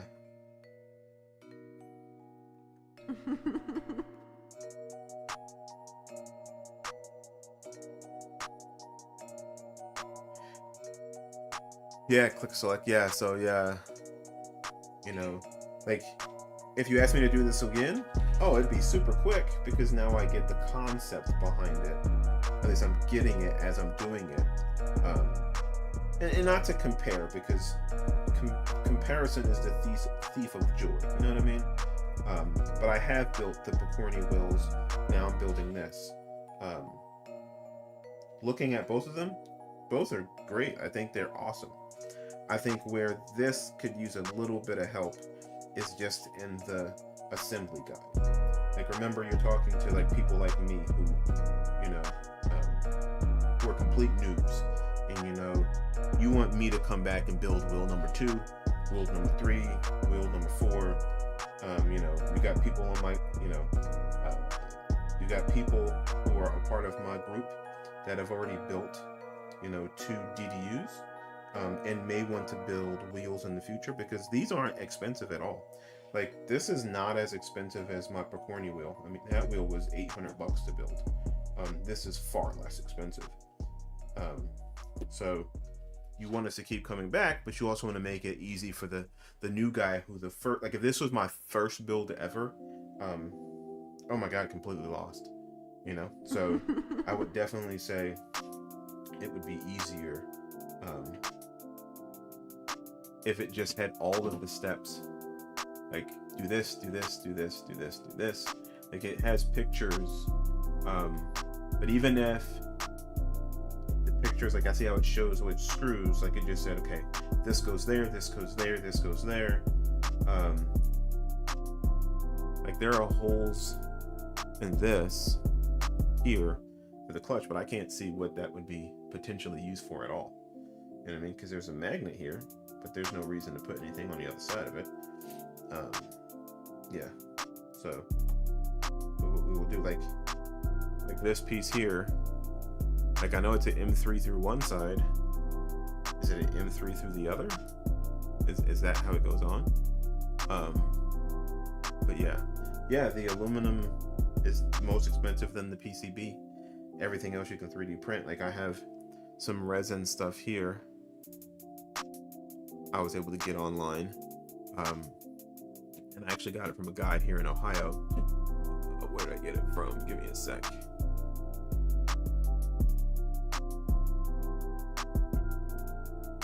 Eagle Valley. Let's see, Eagle Valley Creations on Etsy. Guy named Jameson. So he does resin printing and did this. I think those look really cool. I need to paint them though. Get the white inside, and if maybe I want to dye them. But then you have my guy again at 3B Printing who did these. So, you know, depending on what design you want to go with, you have options. But yeah, the aluminum body would definitely be the most expensive cost. I would say all in all, this wheel probably $400, if that. And if you have a 3D printer and you can print stuff and get a bulk, like, yeah, I mean, it's not that crazy. So it's, you know, at least half the price or less than what the Picorni Hype R will cost. But again, that's got thumb encoders, 5-inch screen. It's got a touch screen behind it, but you can't touch it because it's got glass over the front. But it's got, you know, top paddle shifters, clutches. It's got 2 top buttons. So yeah. Patrick, thanks for the sub, man. I appreciate you, brother. Thank you. 2 months in a row, my guy. Bent pickle. Right, just to confirm, the feedback so far has been more specific instructions on which inserts and also guides for the shifter. Yeah, like, you know, I would say just the assembly guide. Like, everything should be all inclusive. There's a few spots where, like, you get the files in the email to print some of the parts. Like these parts come in the file to print, but these you've got to go somewhere separate. So, which, thank God, I mean, I paid attention, not the first time, not the second time. It took till right before I was ready to build, and I start taking pieces out. I was like, okay, where are the parts that go to this? And I was like, oh, I have to click on something else. Yeah, that's where I would say, you know, it's definitely easier to include as much as you can in the assembly guide so that it limits confusion, and you can just build it and you can be moving like a well-oiled machine. So but yeah, like, you know, these M312s, like, am I using M312s? According to the BOM file, I'm using, let's see, M2 heat inserts and then 2x12 socket screws, which I know what those are for. Those are going to be for the shifters.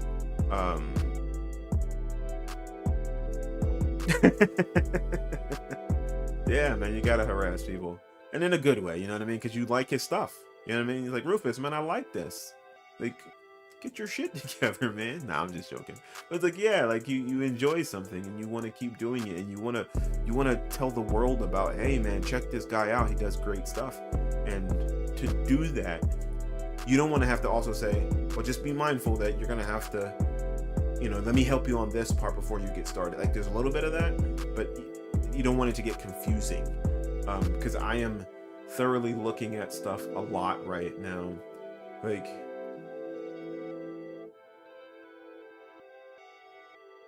two for lever, plus two paddle. So button, screw. So my presumption is, and maybe click select, you can make sure I'm doing this right. So I assemble this as to, this is the no. That is the clutch. We're gonna leave that for now. I assemble this. I put an M3x12 in here.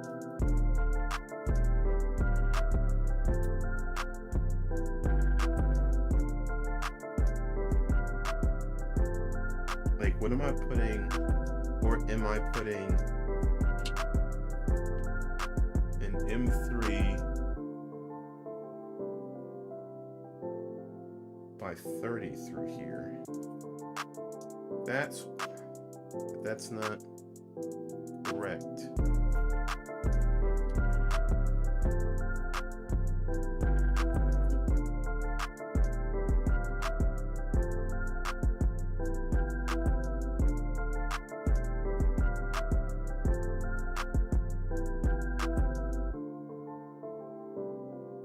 I think it says the info about the shifter was found on other files. Yeah, I had to find it in, it's like if you go into the directions, it's just a link that says shifter clutches. And it brings you to, which again, like, you know, it's a process, like you said, of updating directions. And that's where it can get to be tricky. But like I said, when you're a new guy, all you know is you want things to be able to be easy to connect, and you want to be able to build it.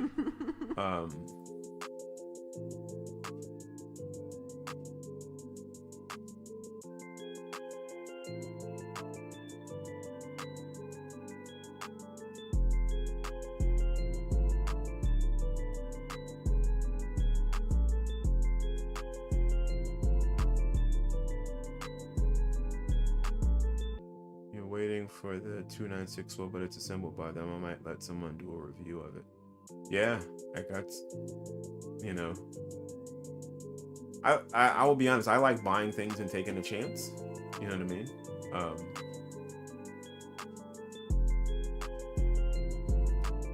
So like, this is an M4, like, what, I guess my question is, what am I inserting in this piece here to connect these two together? I'm not seeing that in the directions. Like, that's where I'm kind of lost now. Like, what am I putting that's going through one side and connecting to the other? That's listed in the BOM file for the clutches. Like, am I missing something? I doubt that, because I literally bought everything that it said, or Steven brought everything that it said, and then I picked up a few extra items, but I don't see anything about assembling. Like, what is going in here?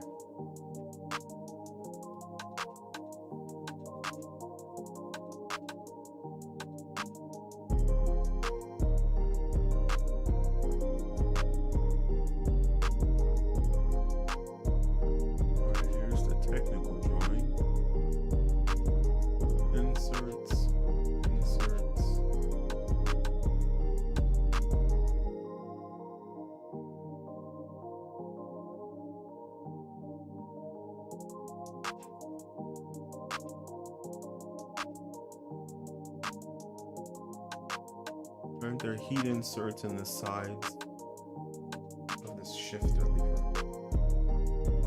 So in here,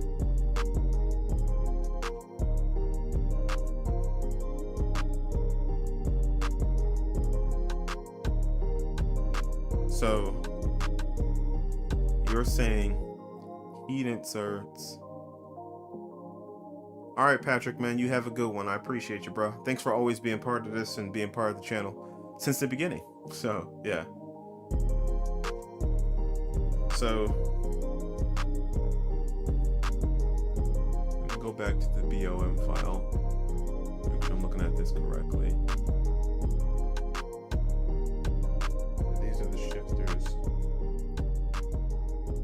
Right, I get the standoffs for the clutches. That makes sense. But for these, you're saying put in a heat insert in here. A 3mm heat insert here and here. And then I'm screwing in on both sides. I'm going to make sure that is correct before I do that, because once you go that place, yes, click.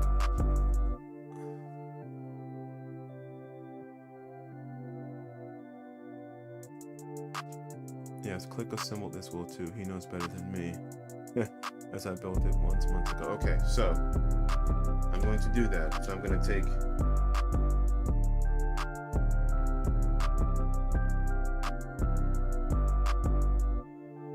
heat inserts and drop in on both sides of the clutch. I mean, not the clutch, the shifter. The clutch gets these standoffs. So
Dremel tool. I'm going to smooth that out just a little bit, just because, well, let's be perfect. Let's see.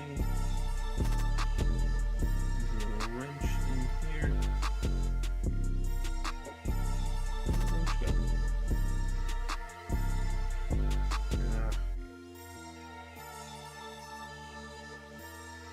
Oh boy.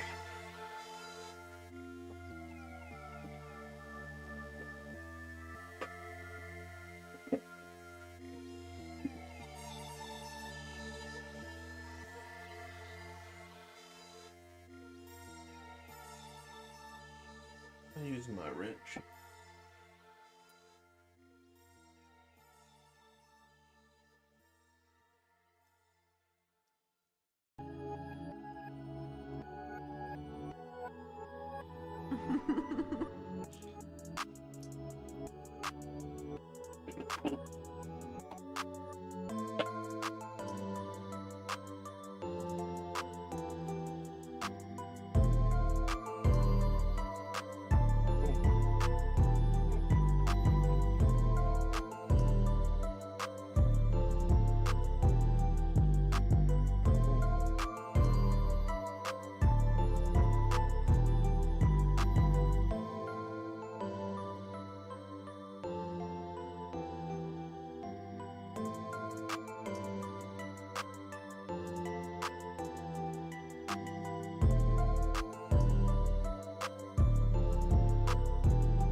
Pieces.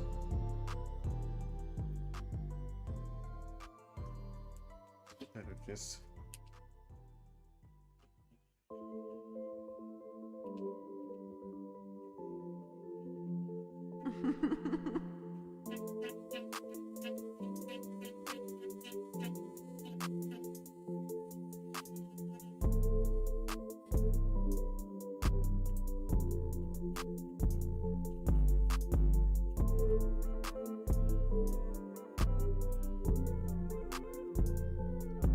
perfection. Oh, that's much better. All right.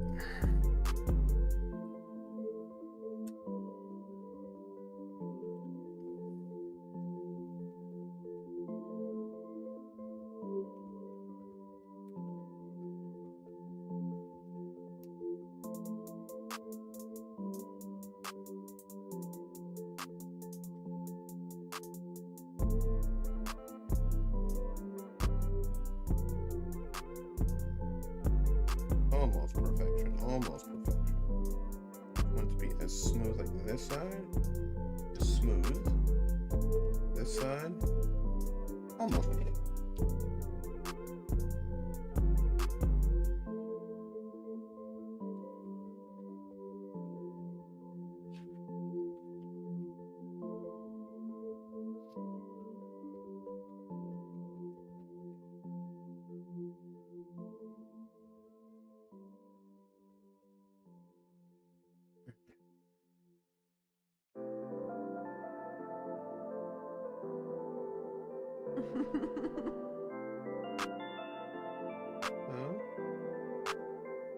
Washers, if I'm not mistaken.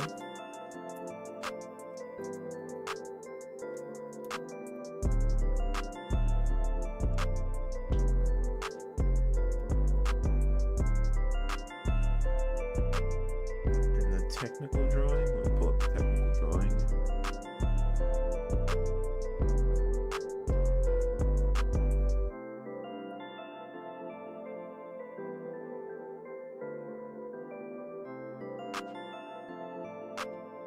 Yep, you're right. Does it tell me which? It's for the grub screw. Okay. Got it. That makes sense. So it's this one here. Okay. And that's for the 3x8 grub screw.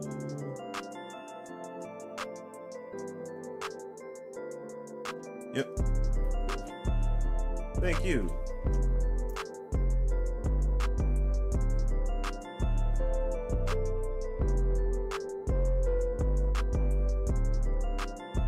So yeah, like I said, I think the more I see this, the more it's like, great, will just include directions.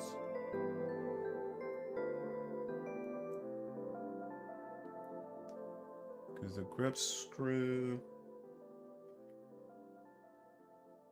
Oh, wrong way. So I'm here with it. And then this goes here.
Screw it all the way through from the top so it can be adjusted later. From the top, okay. Yeah, I was thinking of coming from the bottom, so you're saying screw it from the top here. Okay.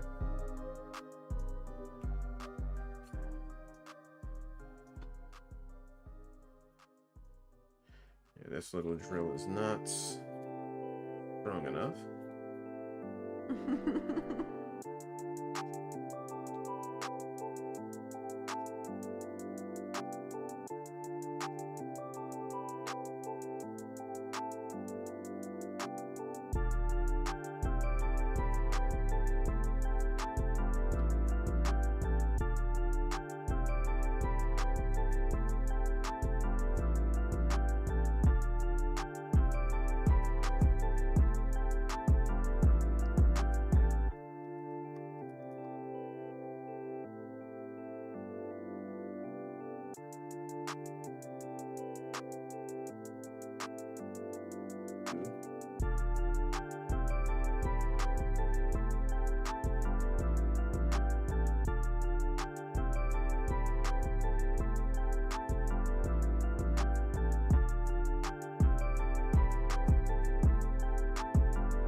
Click to select. I appreciate you though. On the fly, even after the sim is complete. It's quite a great design. No, like I said, works for me. Alright, so now the washer. Now from what I'm seeing, washer on the outside here.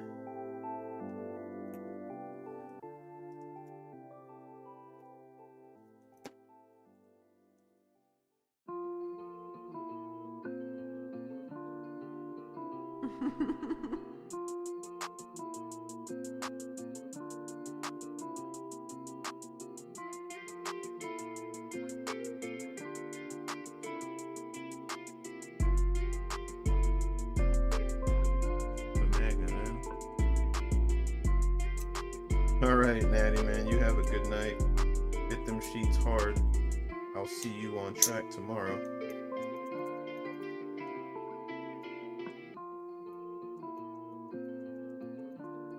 Oh, cool.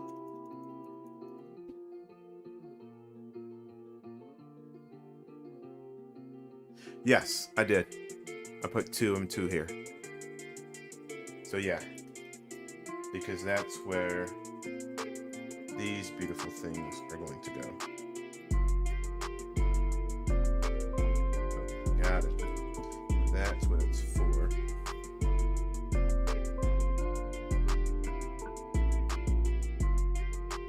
It's for the actual.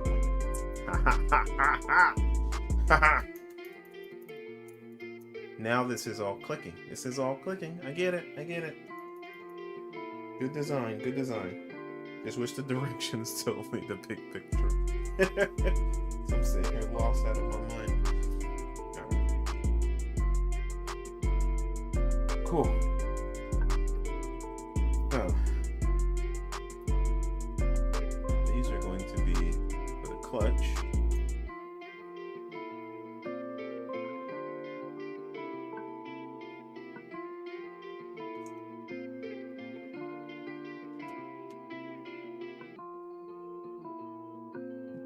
Let's look at the photo.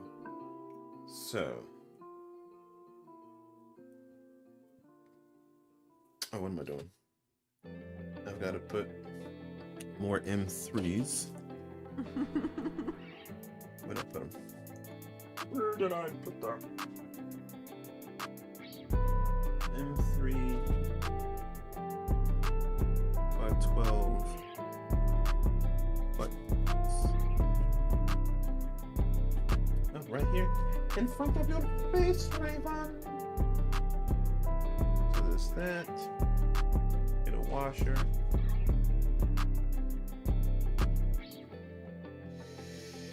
Yeah, I'll put them together, but yeah, the spring is not here yet. So, but I'll get them as assembled as I can to make my life easy.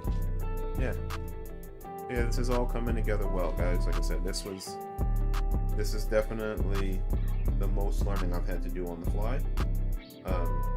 As a person who's done, again, like I said, I've done a few of these now. I would definitely say nothing wrong with that approach. But if you're new to this, you're gonna need click. So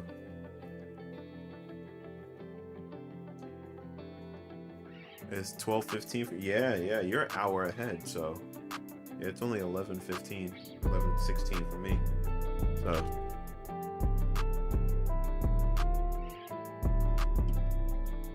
BMW replica wheel. That's better than that Fanatic $1,500 wheel.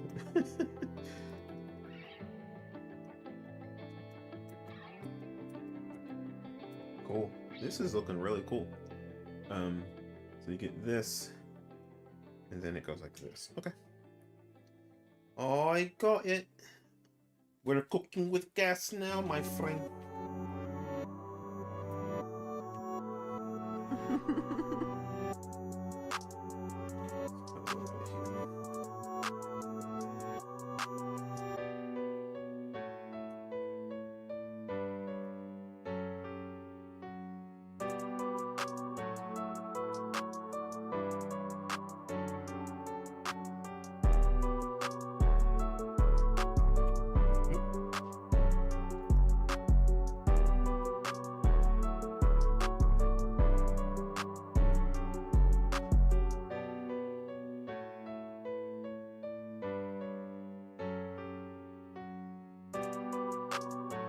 Look at that. All I gotta do is, I'm gonna keep assembling these, and then I'm gonna do the soldering pieces. So, well, like I said, this is only part one. We'll see how far we get.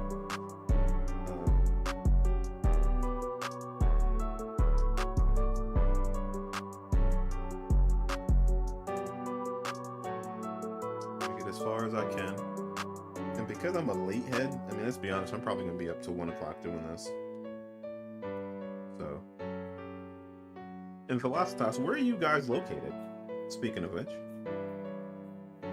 I mean, like, what time is it where you are?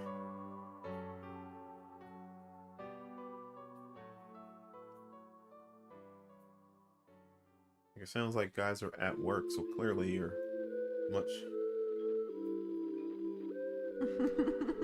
different place than we are in the, like, we're in the US.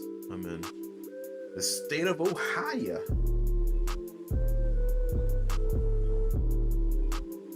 Originally from New York myself, so this is where I live. New York is my home. Always will be.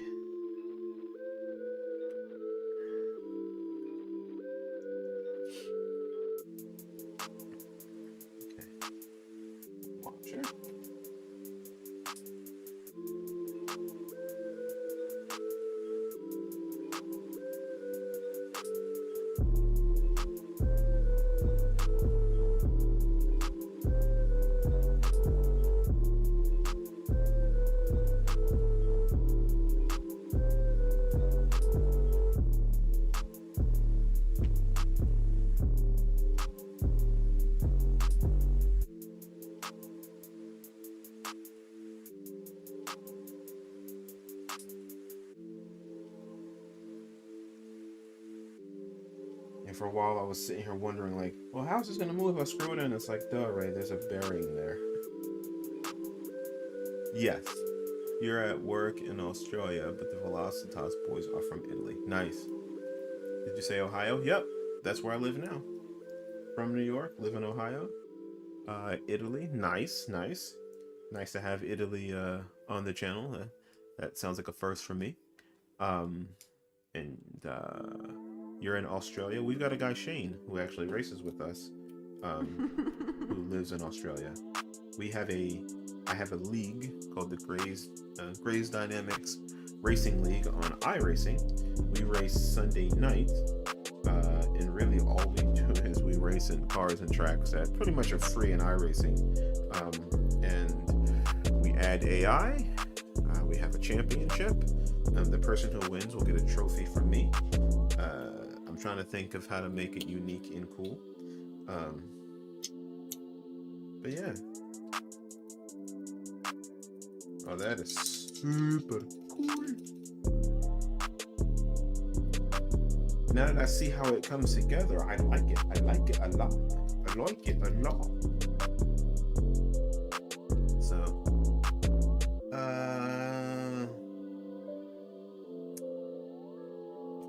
okay, so this is going to be on this side. This is going to be on this side.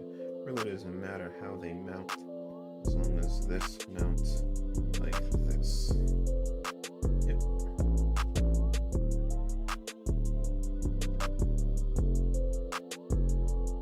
Yeah, I live in Columbus, Ohio.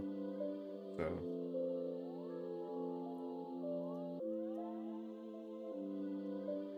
I've not been out of the US just yet, but my goal is my wife is German and Irish, so which means she doesn't tan at all. She is white all year round.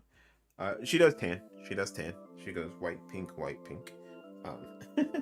So yeah, that is where she goes.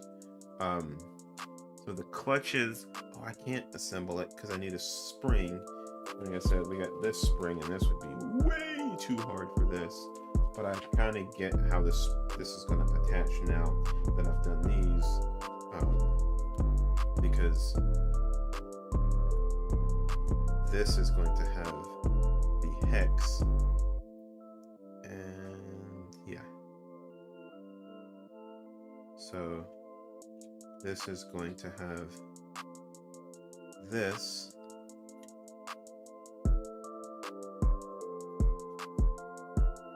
So that makes sense now. So we've got the hex screws.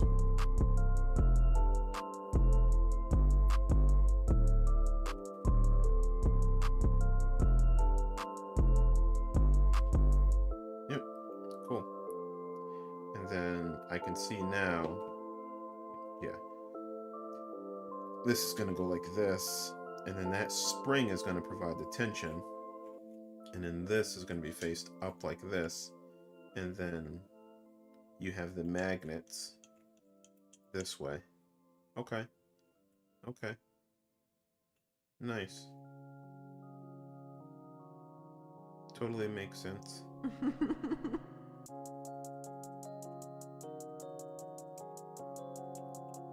Totally makes sense. Okay. So there's no, I don't know, think about it.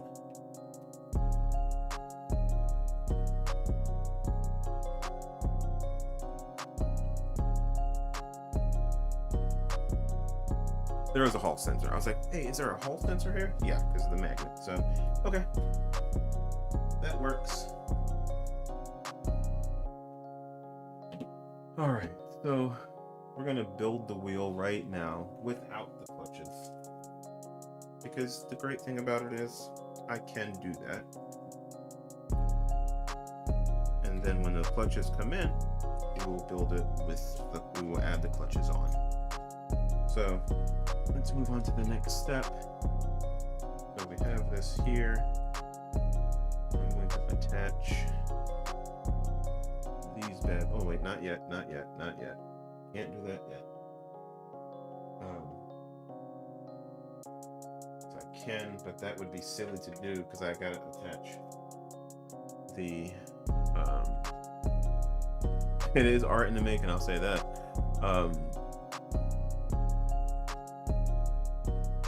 Maybe one day. Nice. So we can't attach that yet until we do an assemble. We might as well get our soldering done now.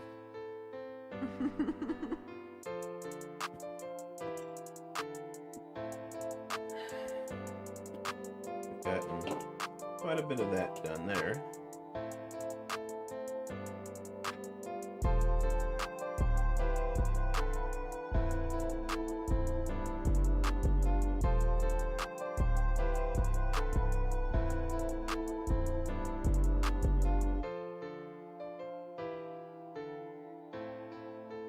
Transistors and clutch holders. Let's see. Button soldering and heat shrink option for better installation.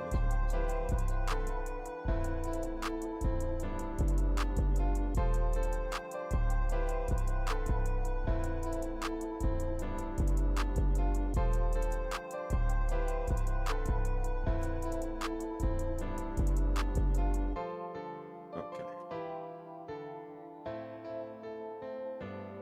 I get what you're saying. Before doing anything, you're saying attach the buttons to this. We'll forth with that then. Being that this is going to be literally right here.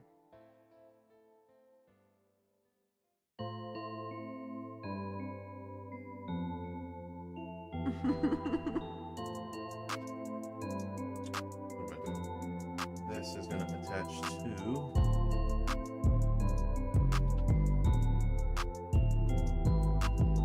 this is Stevens again. Yeah, he swindled me into building another one. But yeah, this one is Stevens.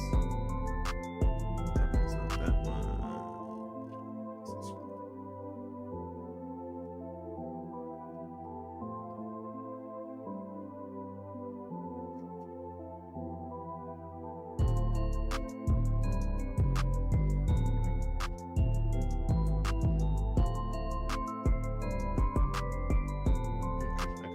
This.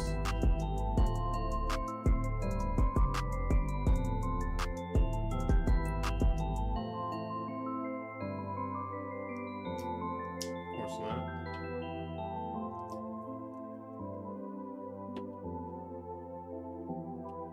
Nothing ever wants to be nice to me.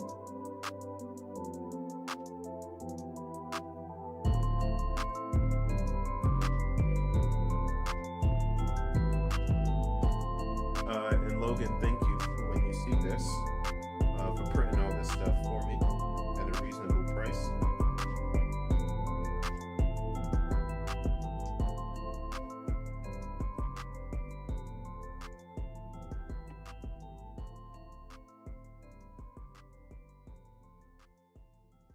This is going to go like this.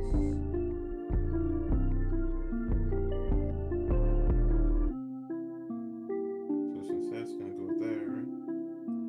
We don't want the super long cord. This is only being... Yeah, that would be ridiculously long if I left it 200. Yeah, so most of these can be cut relatively short. So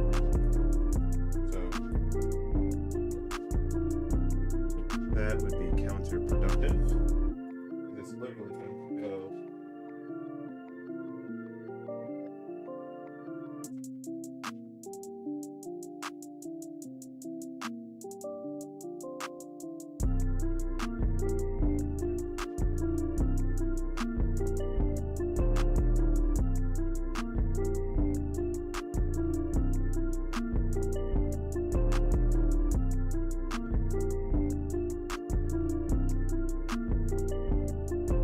Some intense engineering.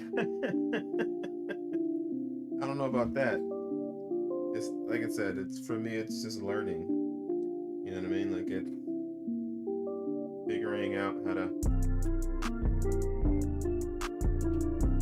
you know,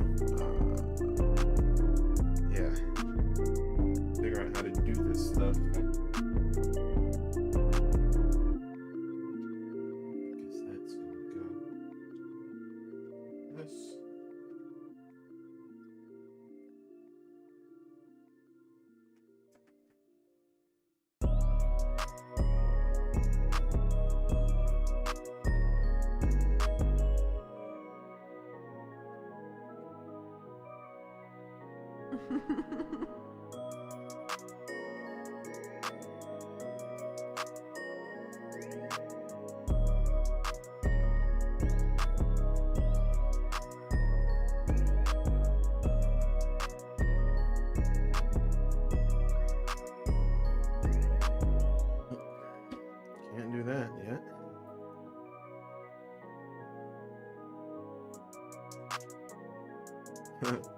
Skills for the resume, I guess you could say that. Just trying to do one, you know, being a YouTuber, as you know, you stream. It's all about creating content that is enjoyable. I've always said I have an opinion on everything, literally everything, as we all should. I don't mind sharing them, so why not build wheels? You know, I can take that idea of wanting to share everything and say everything, turn it into something that's productive, and have fun with people in the process. So it's a win-win for me.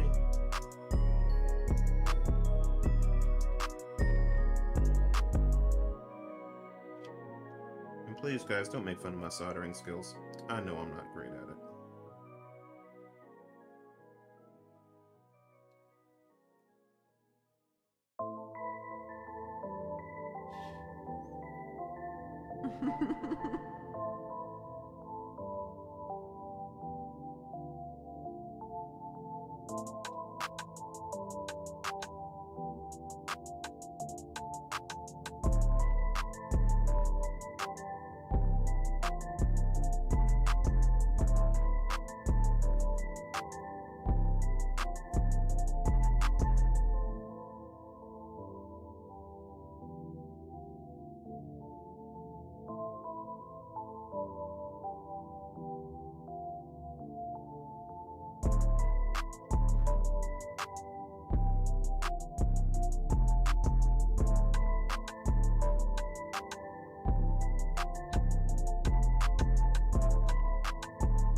Mistaken.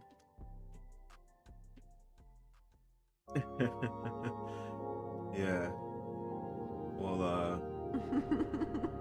I will say this. Soldering is definitely a learned skill. Like, I watch people and they're able to do it super quick. I'm like, man. Like, this takes me watching and watching and watching and practicing and trying and watching and learning. But you know, as we know, it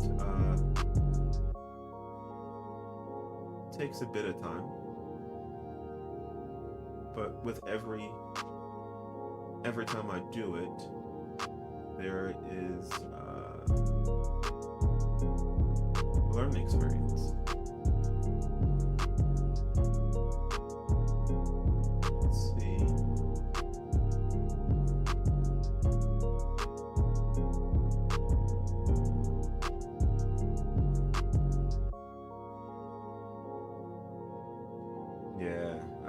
Listen, this is as much soldering as I'm ever going to do.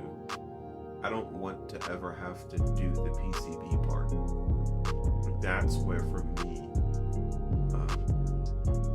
I would rather buy the PCB already assembled, and then, yeah. Now you can solder the cables, but let's see, cut your 2-pin cable to 15 centimeters.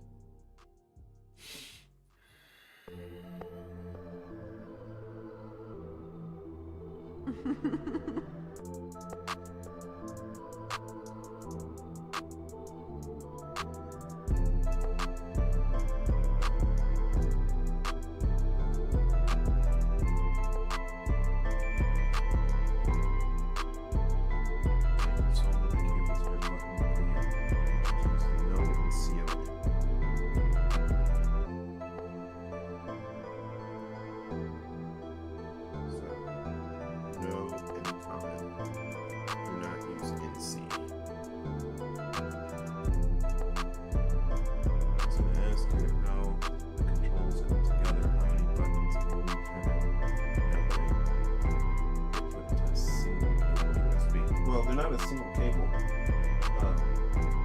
They will attach to the back of the PCB, and each button will have its own connector that connects to the PCB. It'd be great if it was all one cable, but that would be a nightmare. I couldn't even imagine. Like, so yeah, each one has its own cable connected. Yeah. So, you know, the fun stuff.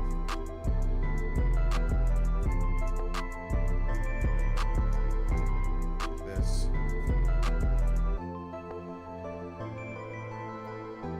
Looking at the right ones. Common. No.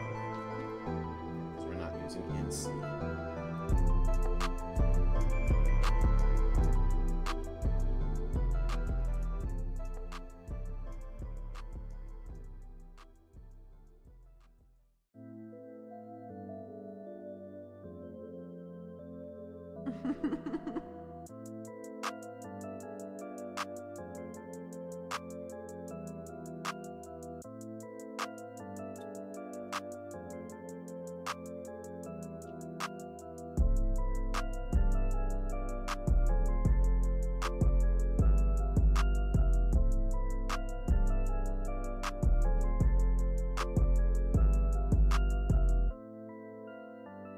Now, this is the key here.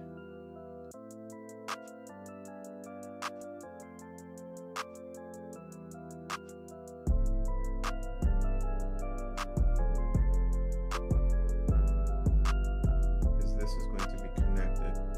Oh, you're welcome, Steve.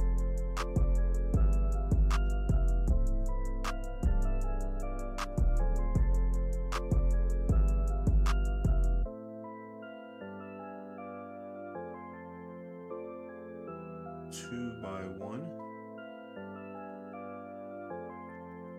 So if it's 2x1 here, that's 3x1, that's 4x1.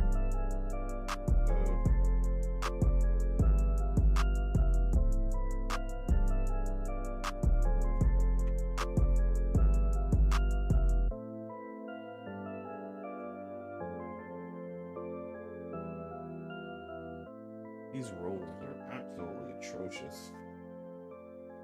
I will have to figure out. Like, these rolls are absolutely horrible. These plates should be ashamed of themselves for sending this like this, but we will figure it out like everything else.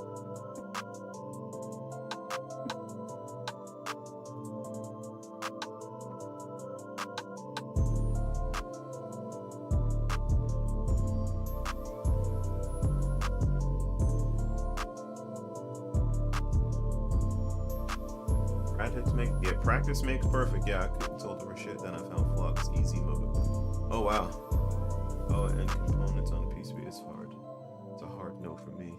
I can't see it with the naked eye. I'm not trying to solder it. Yeah, man. Like, I see the directions that they include. Like, hey, if you want to do the PCB yourself, like, man, if you don't get out of my face with that, just tell me where to buy your PCB so I can spend the extra. You know what I mean? Like. It's just, it's a headache in and of itself, you know? The headache I don't want to have to deal with. There's two of them on here? But there's two. I'm gonna Velcro these together. Nope, just one. Yeah, but no, like, listen, you don't have to tell me twice. I hate, like, small stuff like that. Oh, I couldn't do it. Yeah, the back of it looks like I want to do it right. So 2x1. So it says cut it to 13mm.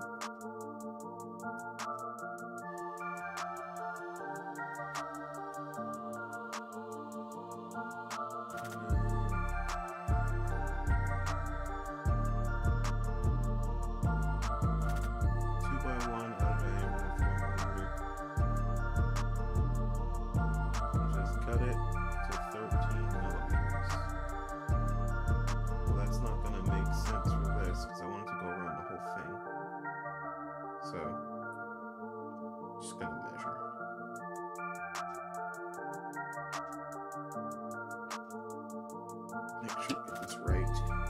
I'm gonna try one first. My scissors. This will be better. So that's gonna come up there. Alright, man, you have a great night.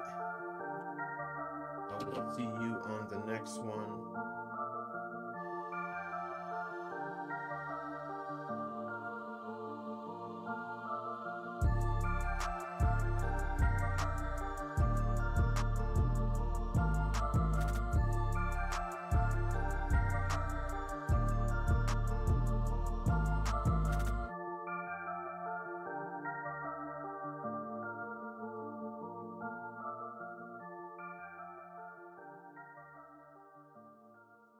That just a little bit shorter so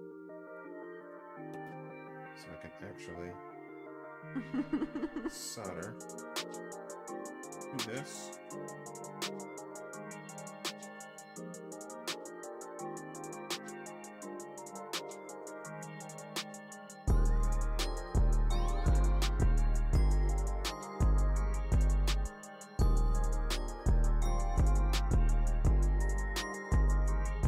Something.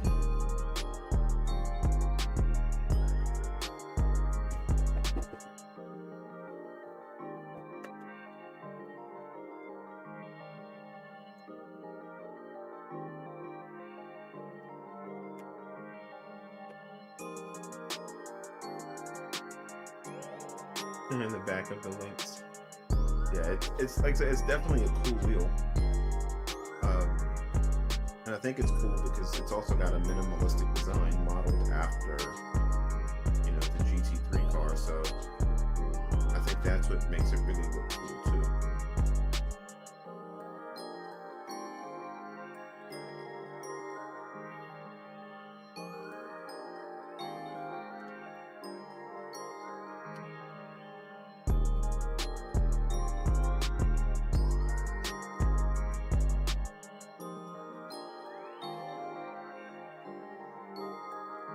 We're gonna get some heat shrink.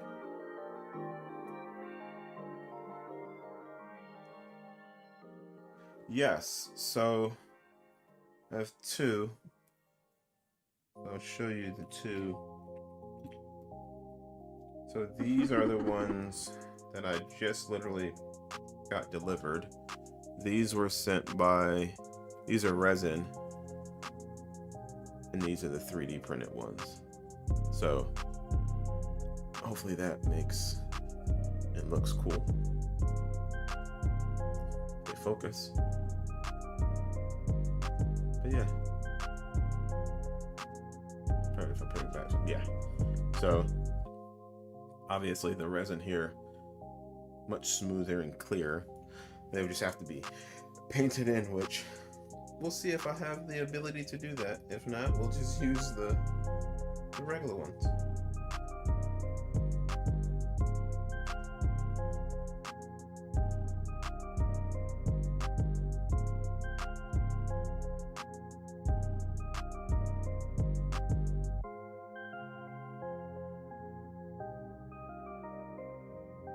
This one, I want to make sure I like to cover these. I don't think I'm gonna need to, but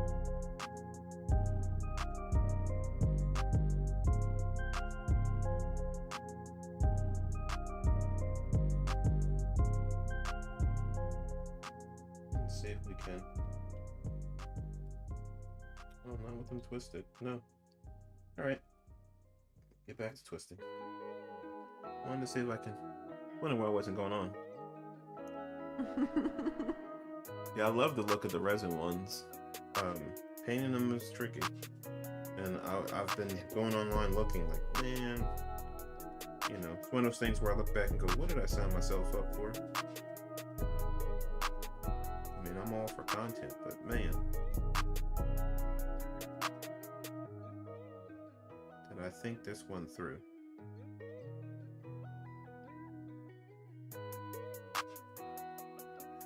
I'm gonna have to put a new tip on because for whatever reason I keep cleaning it and it's not.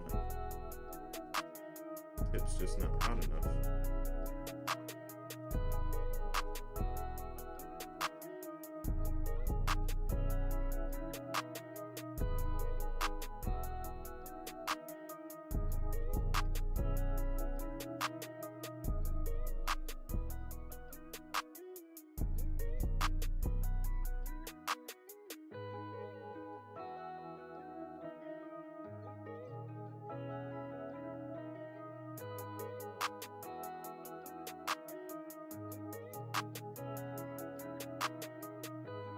Nice. Okay. That makes sense. Like, yeah. Gotta figure out how I'm gonna do it.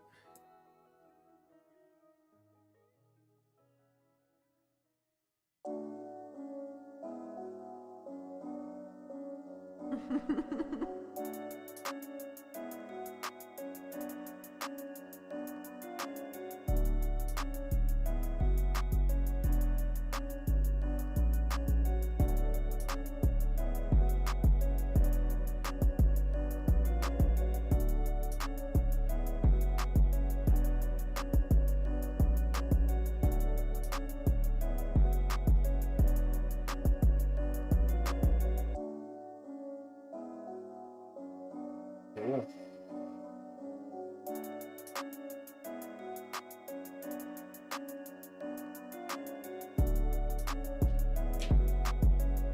Super cool. They're done in black resin, they're just more clear. I'm thinking, so they're black resin, but like, this is how they would look on here. I'm thinking just painting in. Like I said, then you've got black FDM. Like, so yeah, like, looking at those two, like, definitely these look cleaner. But I'd have to paint them in so you can see the writing and painting it white. But these are simpler. So you know what I mean? Like, just different options.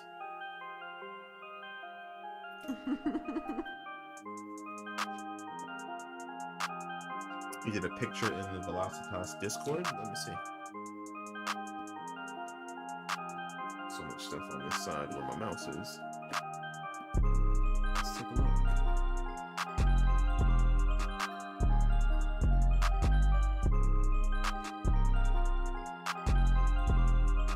Under showcase.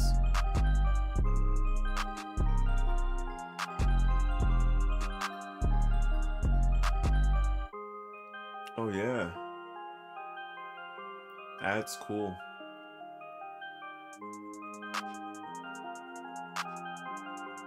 And you painted them.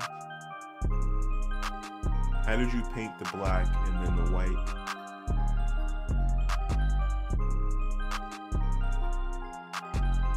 Yeah, that's cool.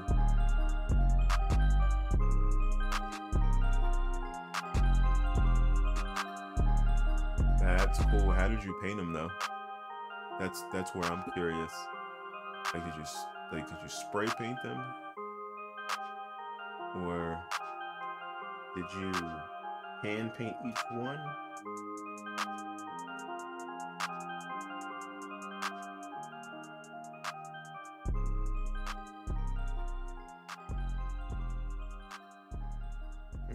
Wrong way. Come on, Ray. Get it together. All right. M2 by 12.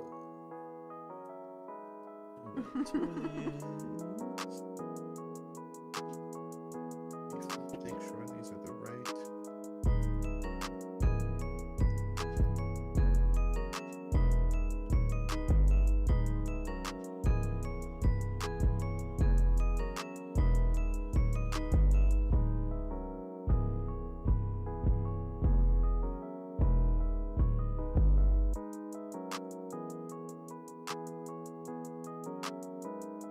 You hand painted each one. Okay, they were printed in black resin with a very fine brush, doing the white bits, trying to sort of fill in the holes. Yeah, hand paint each one, then I touched up any mistakes by just rubbing black paint over the top of them. Probably not the best way to do it, but it worked. Right.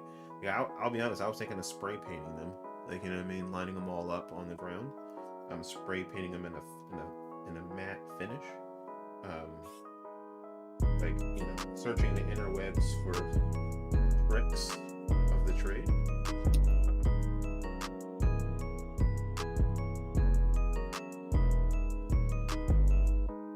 Oh, super cool. Look at that. Alright, let's do the next one. But yeah, the twist came out not too bad. But yeah, I almost feel like this should be covered, but it won't be seen So that's where, yeah, because I'm looking at the print now. So nope, it doesn't get covered. So cool. I'm not stressing myself. I thought I was doing something wrong. So this is going to go in the back here. And then cable. It's going to wrap around, be plugged in.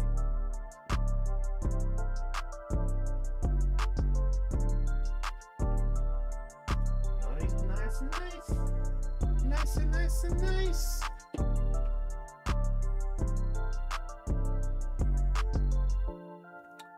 Straight Toxic, no, this is a Velocitas Imperium Lynx GT3. That's exactly what it is. It's based on the Mercedes GT3 wheel. Yeah, this is my guy Steven from Vice Motorsport. I did his Picorni wheel. So the last Picorni Hype R that I did was Steven's wheel. So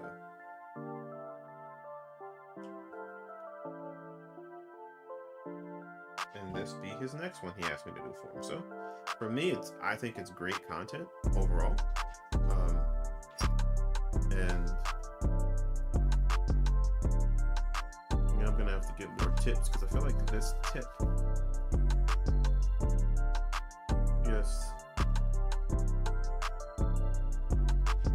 I'm not sure what happened to it, but it's not wanting to solder at the tip.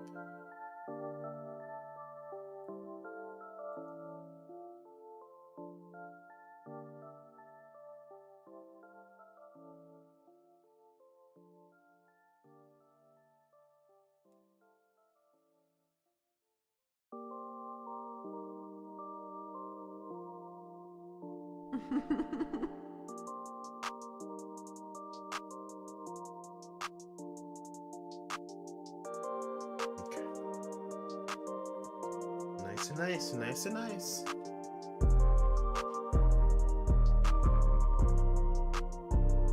Yes, so literally Restream. I use an app called Restream, so it streams to Twitch and YouTube at the same time.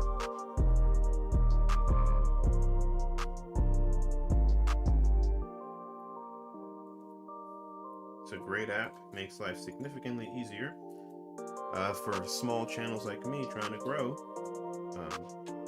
You know, and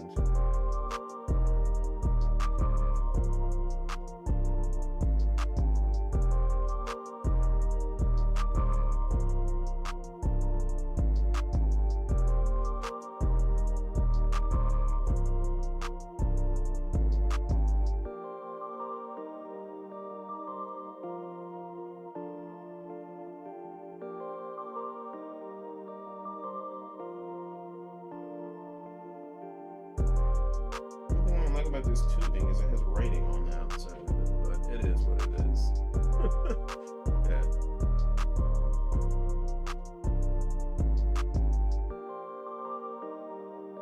Yeah, definitely a distinct look for sure. When I first saw the wheel, I was like, wow, this is as basic as it gets.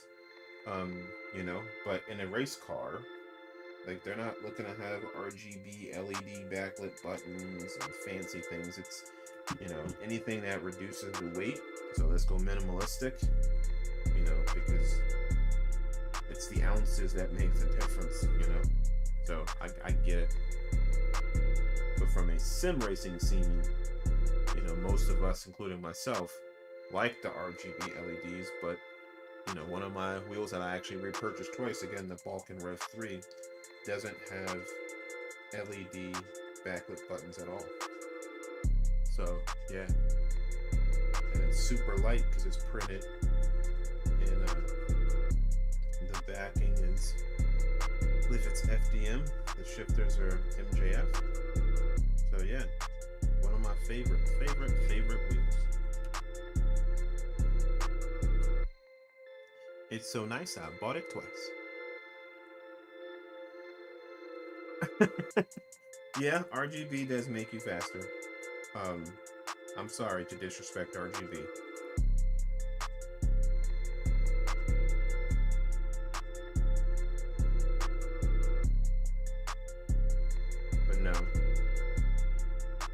I said, my guy Steven, who I'm building this for, he really just wants a wheel that mimics what's in the real car. You know? But yeah. And I told him, yeah, I'll do it. Like I said, free content for me. And I really am enjoying this process, though. Like, one day if I ever strike it rich, don't be surprised if you don't see wheels coming out of a factory that I own.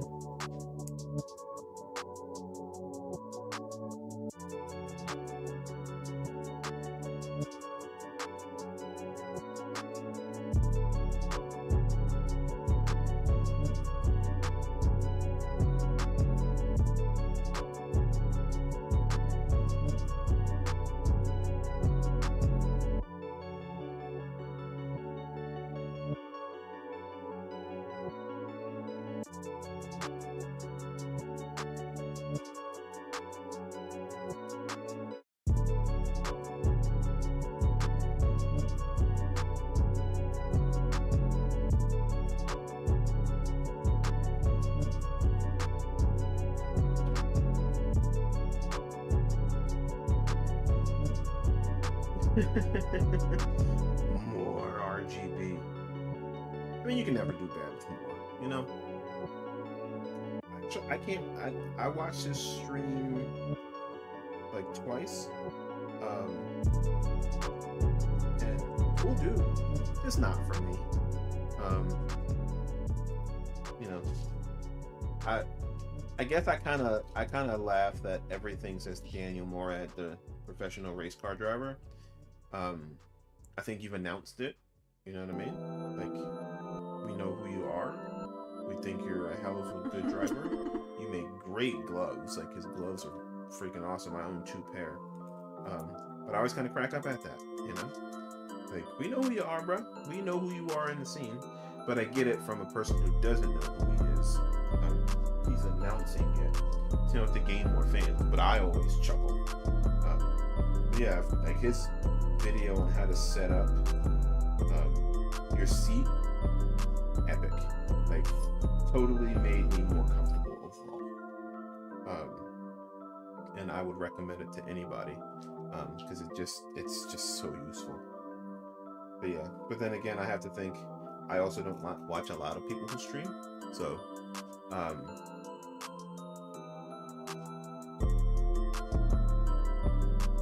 thanks, Clickman. I appreciate you jumping in. Like, I truly appreciate it, you know? And trust me, I'm looking forward to getting to know more about the stuff that they have and he has coming out. So, I mean, Darren was the 2-time German first GT3 GT4. Exactly.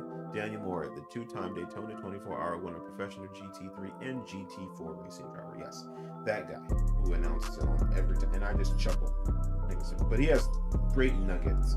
But, you know, like, he's a great driver who's done amazing things. So, but anyway, man, I know you got another meeting. Enjoy that. I had meetings all day. So, yeah, I know how that works with meetings, stuff like that. So I appreciate you jumping in and watching and helping me do this, because yeah, I would have been completely lost without you pointing me in the right direction. So thank you for that. I look forward to seeing you on some future stuff and joining you guys in the Velocitas stream. Thanks, man. You have a great rest of the day, and I'll enjoy my evening. I'll be up probably another hour.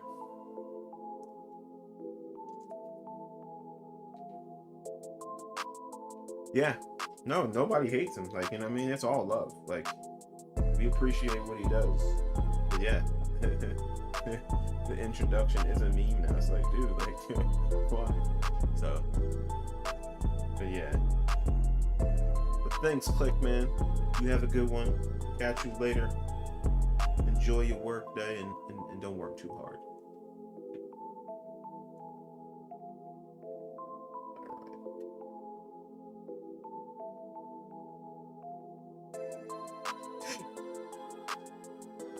What I do have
Hey, my boy, Nilman.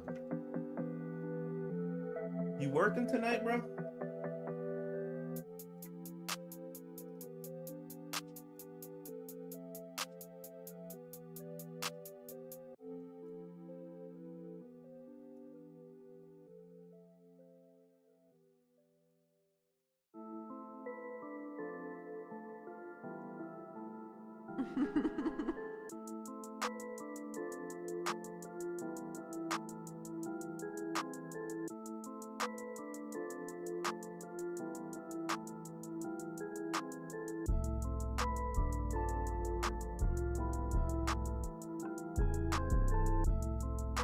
Let me go to the restroom. I will be right back.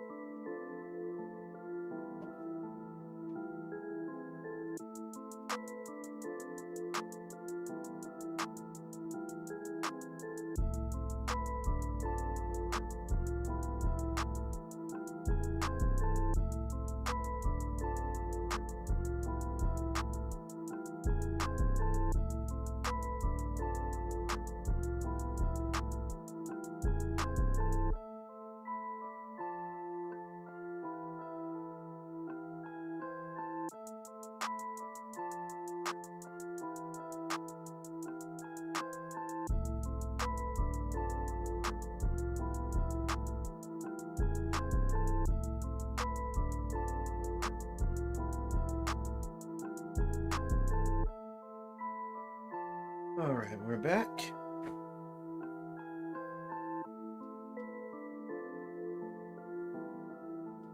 Pushing paper. I hear you, bro. Let me see something real quick. Let me see something.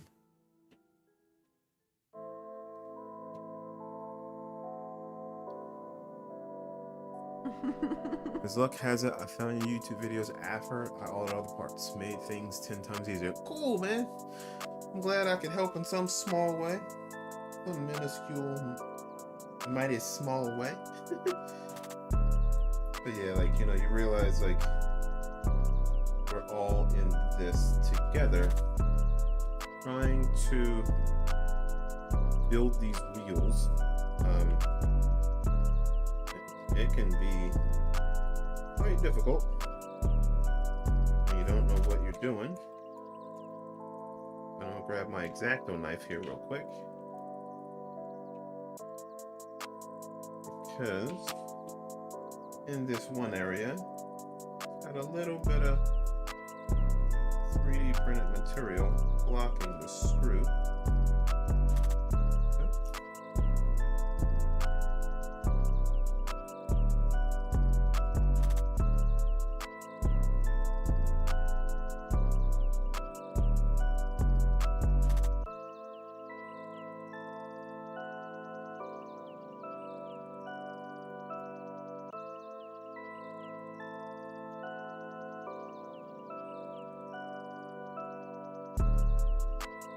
Just melt it out of there.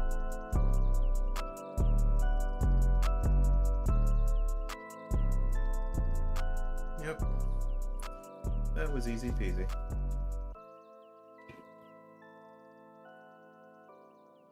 Oh, what'd you do with the light bleeding? Did you print something?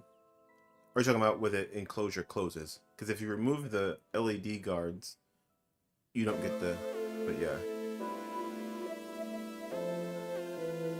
Yeah, that's what my guy did. He just removed the LED guards. And then it got rid of the light bleed whatsoever. Is that what you did as well?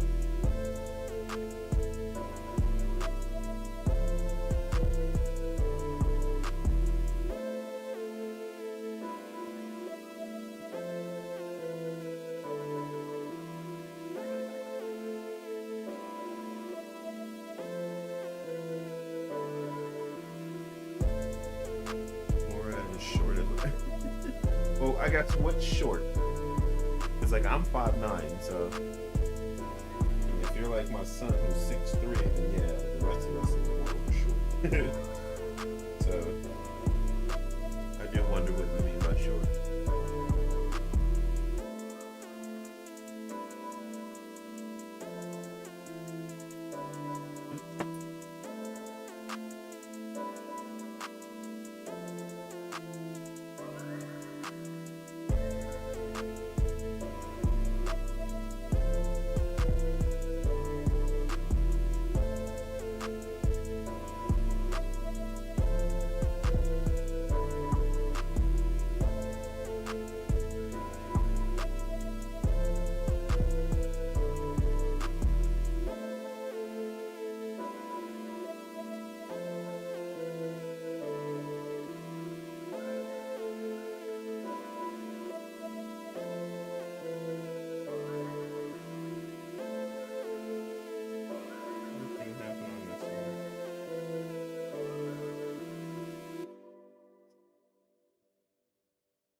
Thanks, man.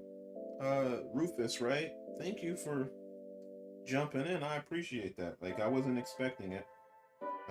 Just wanted to share with you. So if anybody had any questions for me or wanted to see the build go down and, you know, for real, then they could watch my video. So I gotta remember that I need to do things in front of the camera, as opposed to, ooh, that would have been horrible. Put that back. But yeah, thanks, man. I appreciate it. Like I said, you made a great wheel. Just trying to get it all put together is now the key.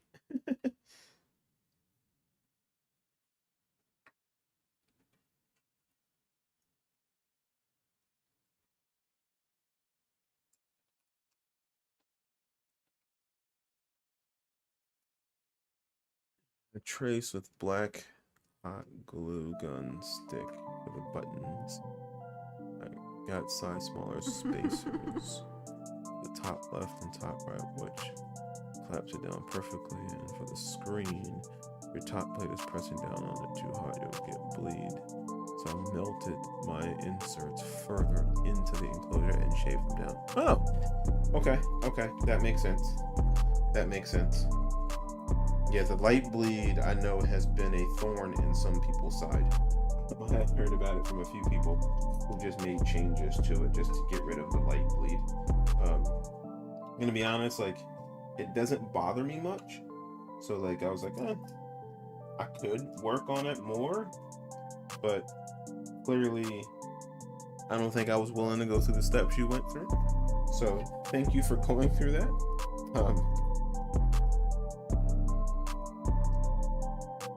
What happened here?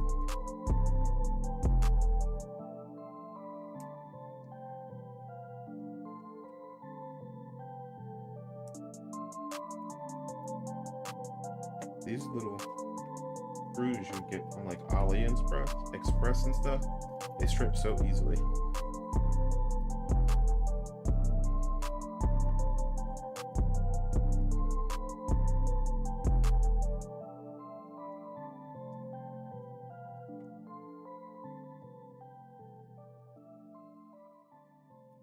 But it's not the end of the world unless you look at black screen. Yeah. Yeah. No, not the end of the world, but like I said, yeah, it's one of those things where if you're gonna stare at it, you know, and if you have the know-how, why not, you know?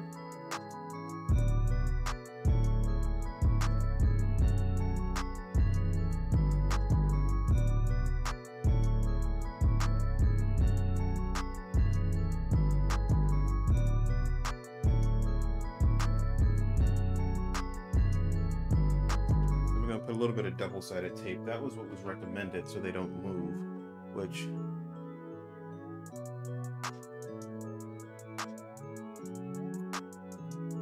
oh, he's 5'7", so he's short, 2 inches shorter than me.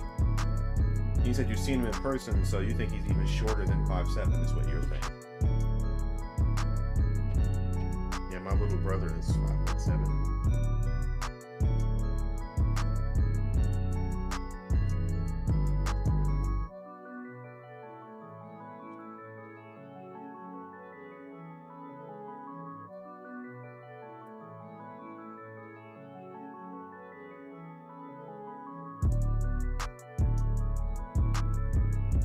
My wife is 5'7" and looks much taller. Really? Yeah, my wife is 5'8.5". So, you know, for the 5'9" guy here. Yeah, that should tell you. How tall are you?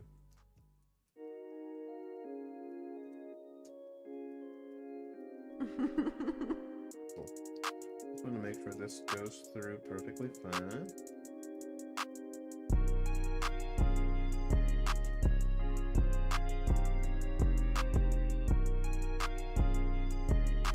It was funny.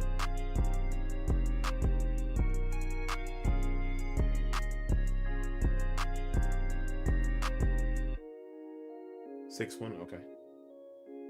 Yeah. See, my wife is a half inch shorter than me. Yeah. Yeah. So, I thank the gods that my wife is that half-inch shorter. My kids are always like, you know, 6'3" with hair. Yeah. Now my oldest son, he's 6'3". So he's 6'3". He went from the short, pudgy, round kid to the kid who suddenly just grew to be so tall. And it just happened like out of nowhere. It's like, good God, what are we feeding you? But yeah. But then again, I can say the same thing because he was a short, pudgy kid. He just ate and was massive. So, but he definitely grew and grew and grew and grew.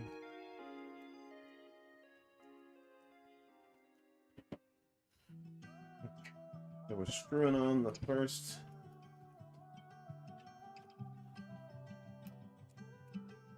clutch. Shifter anyway. Put some double-sided tape on it.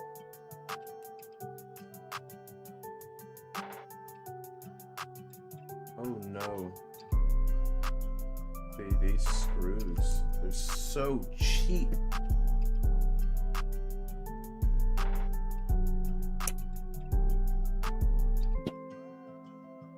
They're so cheap.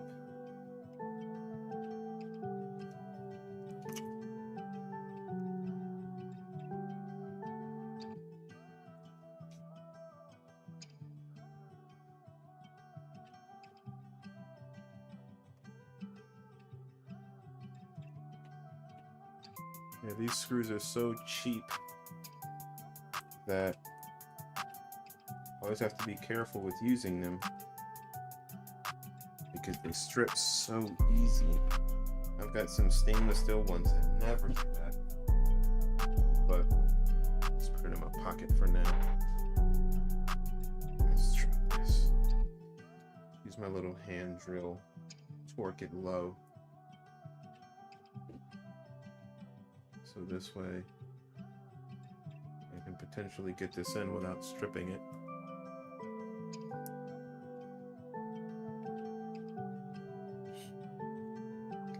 Pour slash pit stop, the slash, and we go, splash, and we go.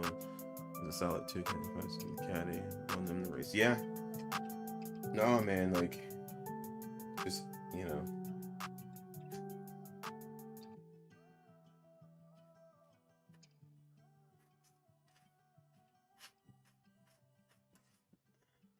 As we know, things like IMSA, like strategy matters. Oh no.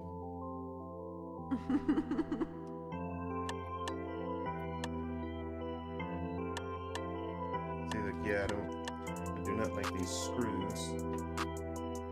Because the minute they get stuck, then you end up struggling. Get it out. I don't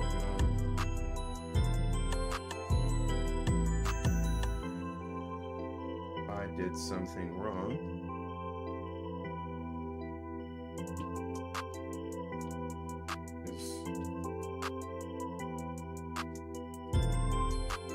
I'll try this again.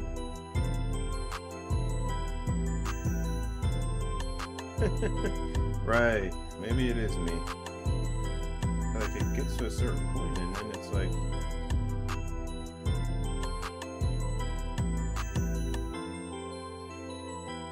cool. That was easy.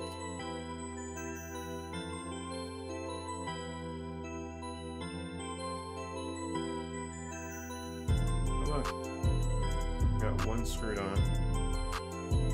Now we can pop that.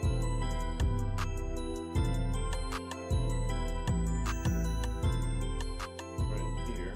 Oh, and it tells you which one's a shifter too. Shifter, clutch, clutch, shifter. Every other one's just a button. Okay. Cool.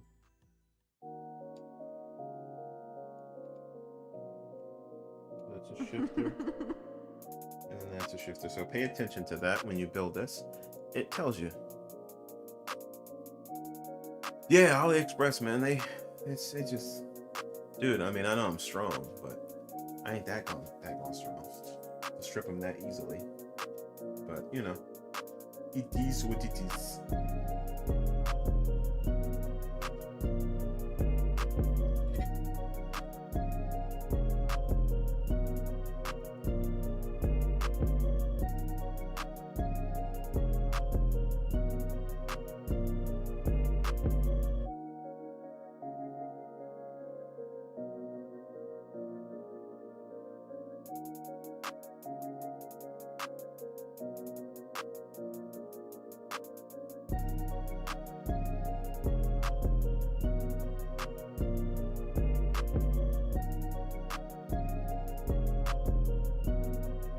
They're just, I don't know, like, the thing about AliExpress is really just that, you know, you're not going to necessarily get the best quality. You can get the most quantity, but the quality is always going to be a little suspect. And it's just the nature of, you know, you can't expect to pay next to nothing and the quality be as good as, you know, your more expensive version. So it happens. So at this point, it's just like, you know what? Oh no. Oh, darn it.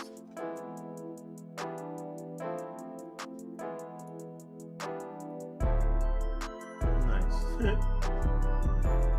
As soon as it fell, I was like, oh no!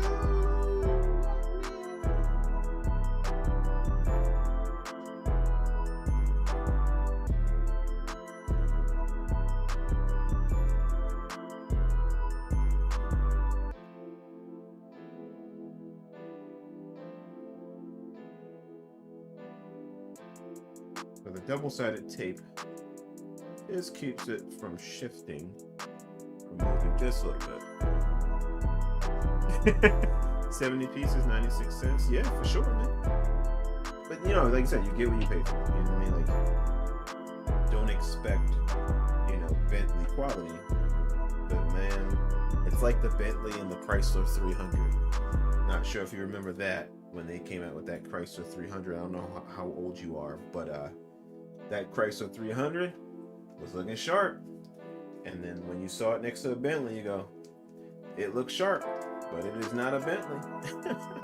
Like, you know what I mean? Like, you just instantly realize, nope, it's not what it is. You know.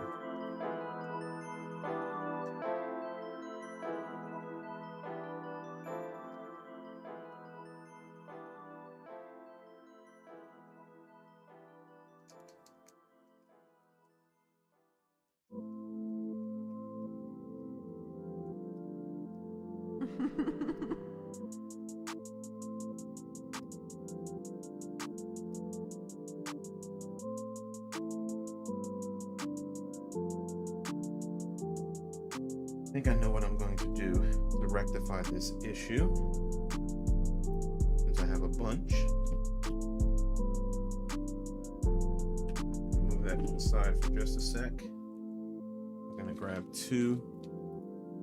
You had one. Yeah. You know, that Chrysler 300 versus Bentley. Like, it's like, man, that Chrysler 300 is sharp. It looked like a Bentley. And then you see a Bentley, like, nope, it don't look like a Bentley.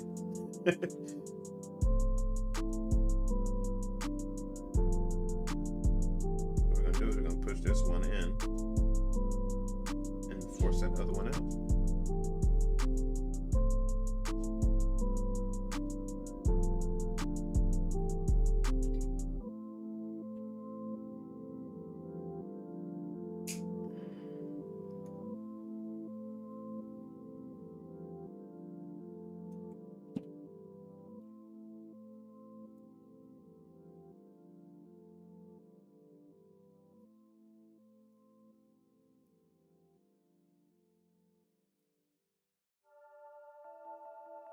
Cool. That'll sit much better.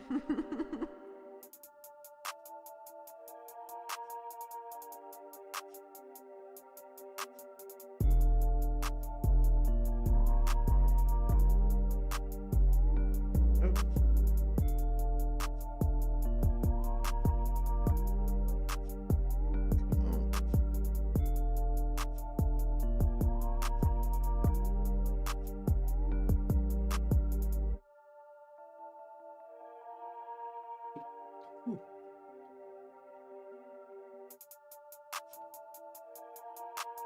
All right. Whew. Okay. Let's cool that down.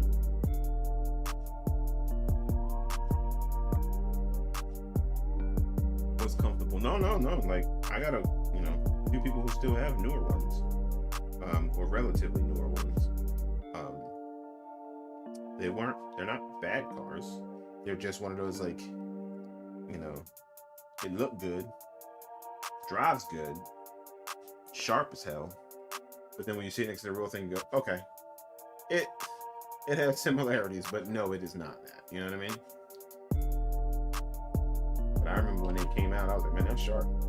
It's like when the Ford Fusion came out, and that's at a time when they owned Aston Martin, and that front end looked very similar to an Aston Martin. It had everybody going, oh wow, like, they sold quite a bit of those cars. It's kind of like I have the Kia Telluride. One of the things that people like about it is it looks like a Range Rover. So yeah.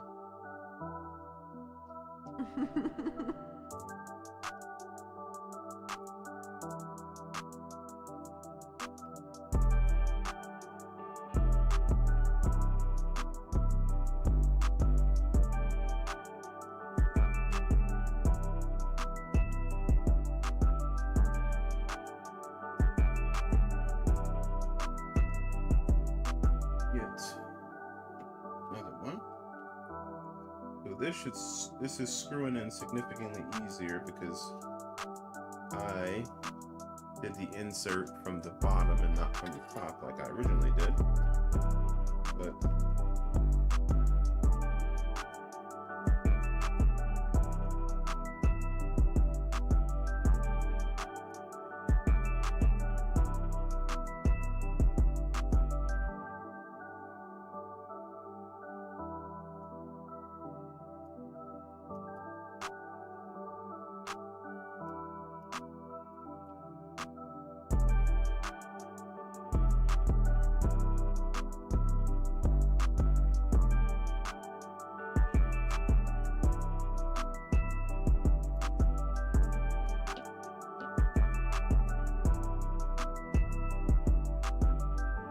nice.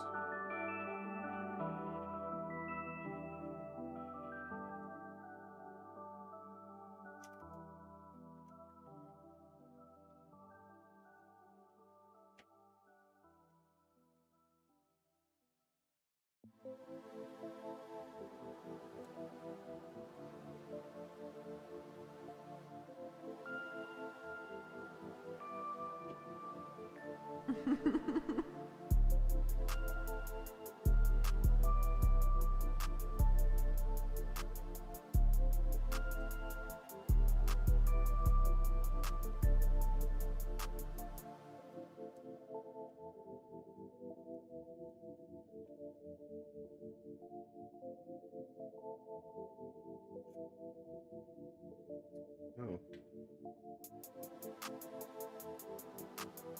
Okay.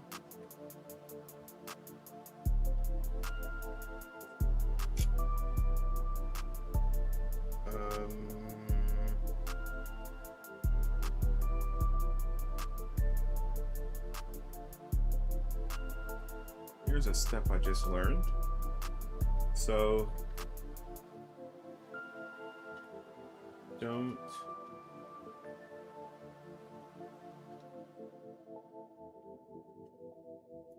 like connecting these.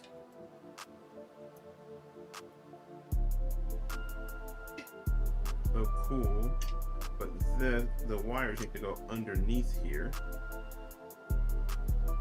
because the QR is going to go on. So, but then again, I guess I don't have to connect all the wires just yet. So, okay. And then the next things. For better installation, except fixing all the buttons to the plate. To do this operation, be careful not to fix anything else like shifters or grips to the plate.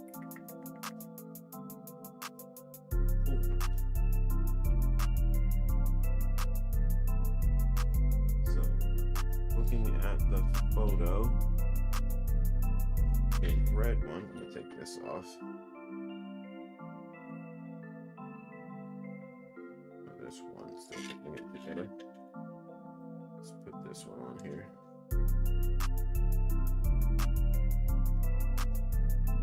Just connect this all back.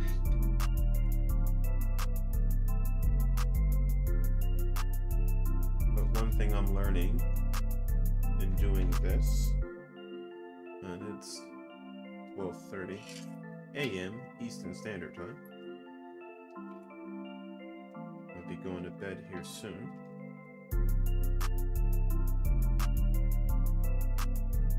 But like the red button is this one.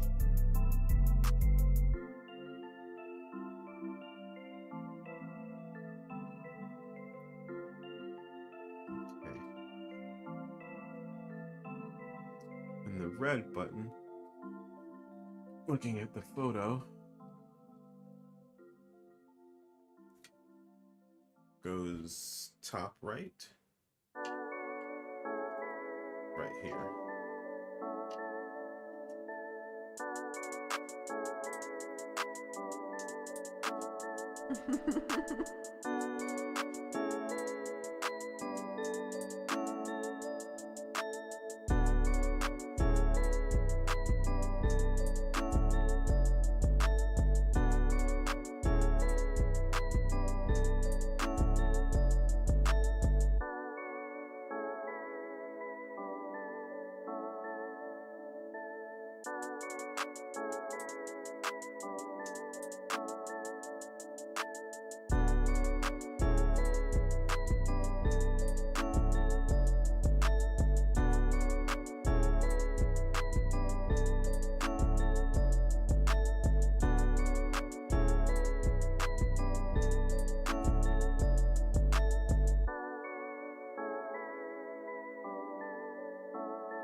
On the nut, I can just put over it, tie it, tighten it down.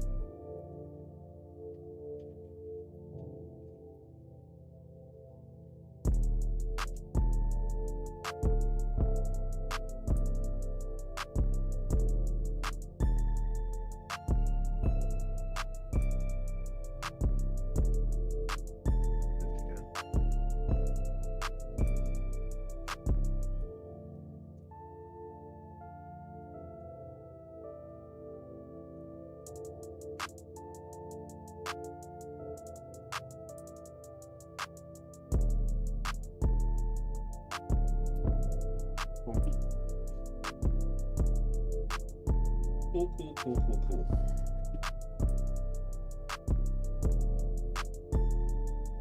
Then red button goes on like that.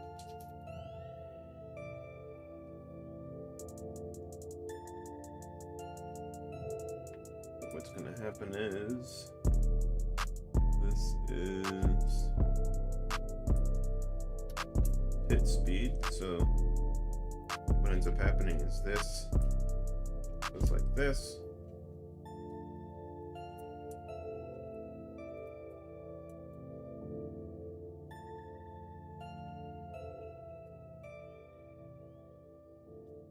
Where that goes there.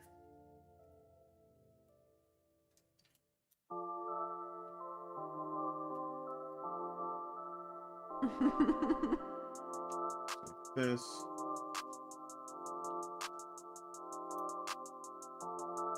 That. And it's set like that.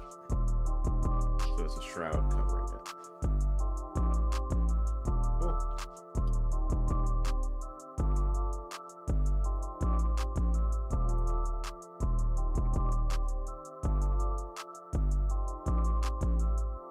Okay.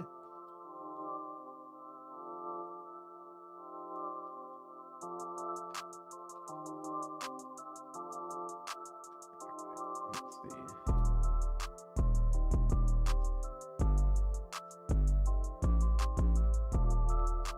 So there are quite a bit of buttons and links and things like that that we will finish off in the next stream. But yeah, like just looking at everything here, like these buttons are going to be extremely close to like 200 millimeters for these buttons. Yeah, that's going to be, yeah, because they're going to be all around here. The only one that needs to be rather long, that would need to be the 200 millimeter, would be these here. Reach. But outside of these, everything else should go on fine. Cool. So what I'm gonna do off camera is I'm gonna solder all of these in the next day, and maybe I'll be back tomorrow to finish off the rest of the build outside of the clutches, because the clutches need a spring to operate. Yeah, but so far this is where we are. Doesn't seem like much, but you've had to learn a bit about the directions and how to assemble and what to assemble. But I'm likely going to take these off, and then reassemble. So most of yours were 150 millimeter. Okay. Yeah, like I said, I think the only one that's going to be rather long is these up here, the flash and radio. I'm looking at your picture now, actually, because I could see why these would be longer for this. So I think that's going to be fine, but all the rest of these are going to be super short. There's no reason to have anything long at all, because everything is just right here, compact to the wheel. So I'm going to do that, but yeah, I'm going to do all the soldering. Still a bit sweaty in there, but they'll go under the carbon piece on the back and stay put. Yeah, because I started to put, I was like, wait a minute, I got to put it under. So what I'm going to do is I'm going to take these off now that I know they fit. So I didn't see the part in direction where it said to do all of the buttons first before you did these. So I'll pop these back off and then go from there. So as always, click select. Thank you for helping with this, and Velocitas. I appreciate you guys jumping in. I'll do part 2 likely tomorrow, and try and do all of the soldering off camera tomorrow during the day when I have lunch, and get all of those soldered to the buttons, so this way I can do the shrink wrap and everything, and then not the shrink wrap, the heat sink. So the grips will be wrapped. Steven, who this is for, is going to purchase the Alcantara suede. We actually did something cool before I go.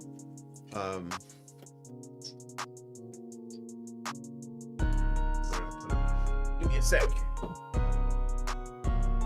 Let me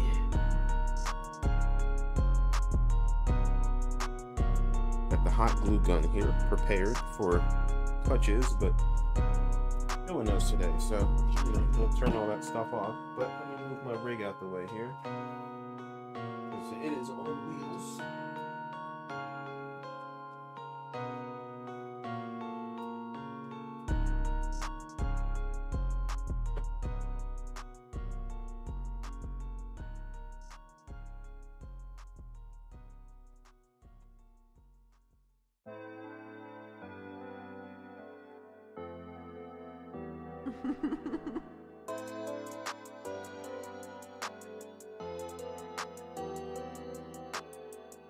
So what we did is just playing around. I had my guy try some TPU. So this was the first attempt at TPU, and you can see it has give to it. So if I just, you can see that it has give. That was attempt 1. The inside of it came out really stringy in attempt 1. So trying to put a heat insert in there is not going to work. Attempt 2 came out much better, where you can actually drop an insert in there. But again, see how soft that is. And then attempt 3, much better. And this is all TPU. So you can see just how much it gives. And then just wrap them. So I'm going to try and figure out how to do the 3D printed TPU. Yeah, he's got the other set, but yeah, you can see again on the inside, you can actually melt the inserts in because it's pretty solid. So it's definitely going to be wrapped. We're going to figure out which ones we're going to use, or maybe I'll buy a wheel at some point for myself and get it wrapped. So yeah, and just see how they feel. But anyway, I want to thank you all for tuning in. I'm going to take this entire table, finagle it in my office / gaming room, and try and put it somewhere so I can finish this off tomorrow. Or try and be back tomorrow, or not Friday, but likely tomorrow. So thank you all for tuning in. This is just part 1 of this wonderful stream. I keep trying to look for where my camera is. This is part 1 of this stream. We've got quite a bit to go. I'm going to take these off, assemble all the buttons, get everything attached, get all the stuff soldered, so when I attach it, you see that it'll look a lot better. So as always, again guys, I appreciate you being along for the ride. Let me grab my mouse here. If you have questions, insight on how I can be better, I take all the advice, I take all compliments, I take all feedback. I appreciate you all, and I will see you on the next one. Peace.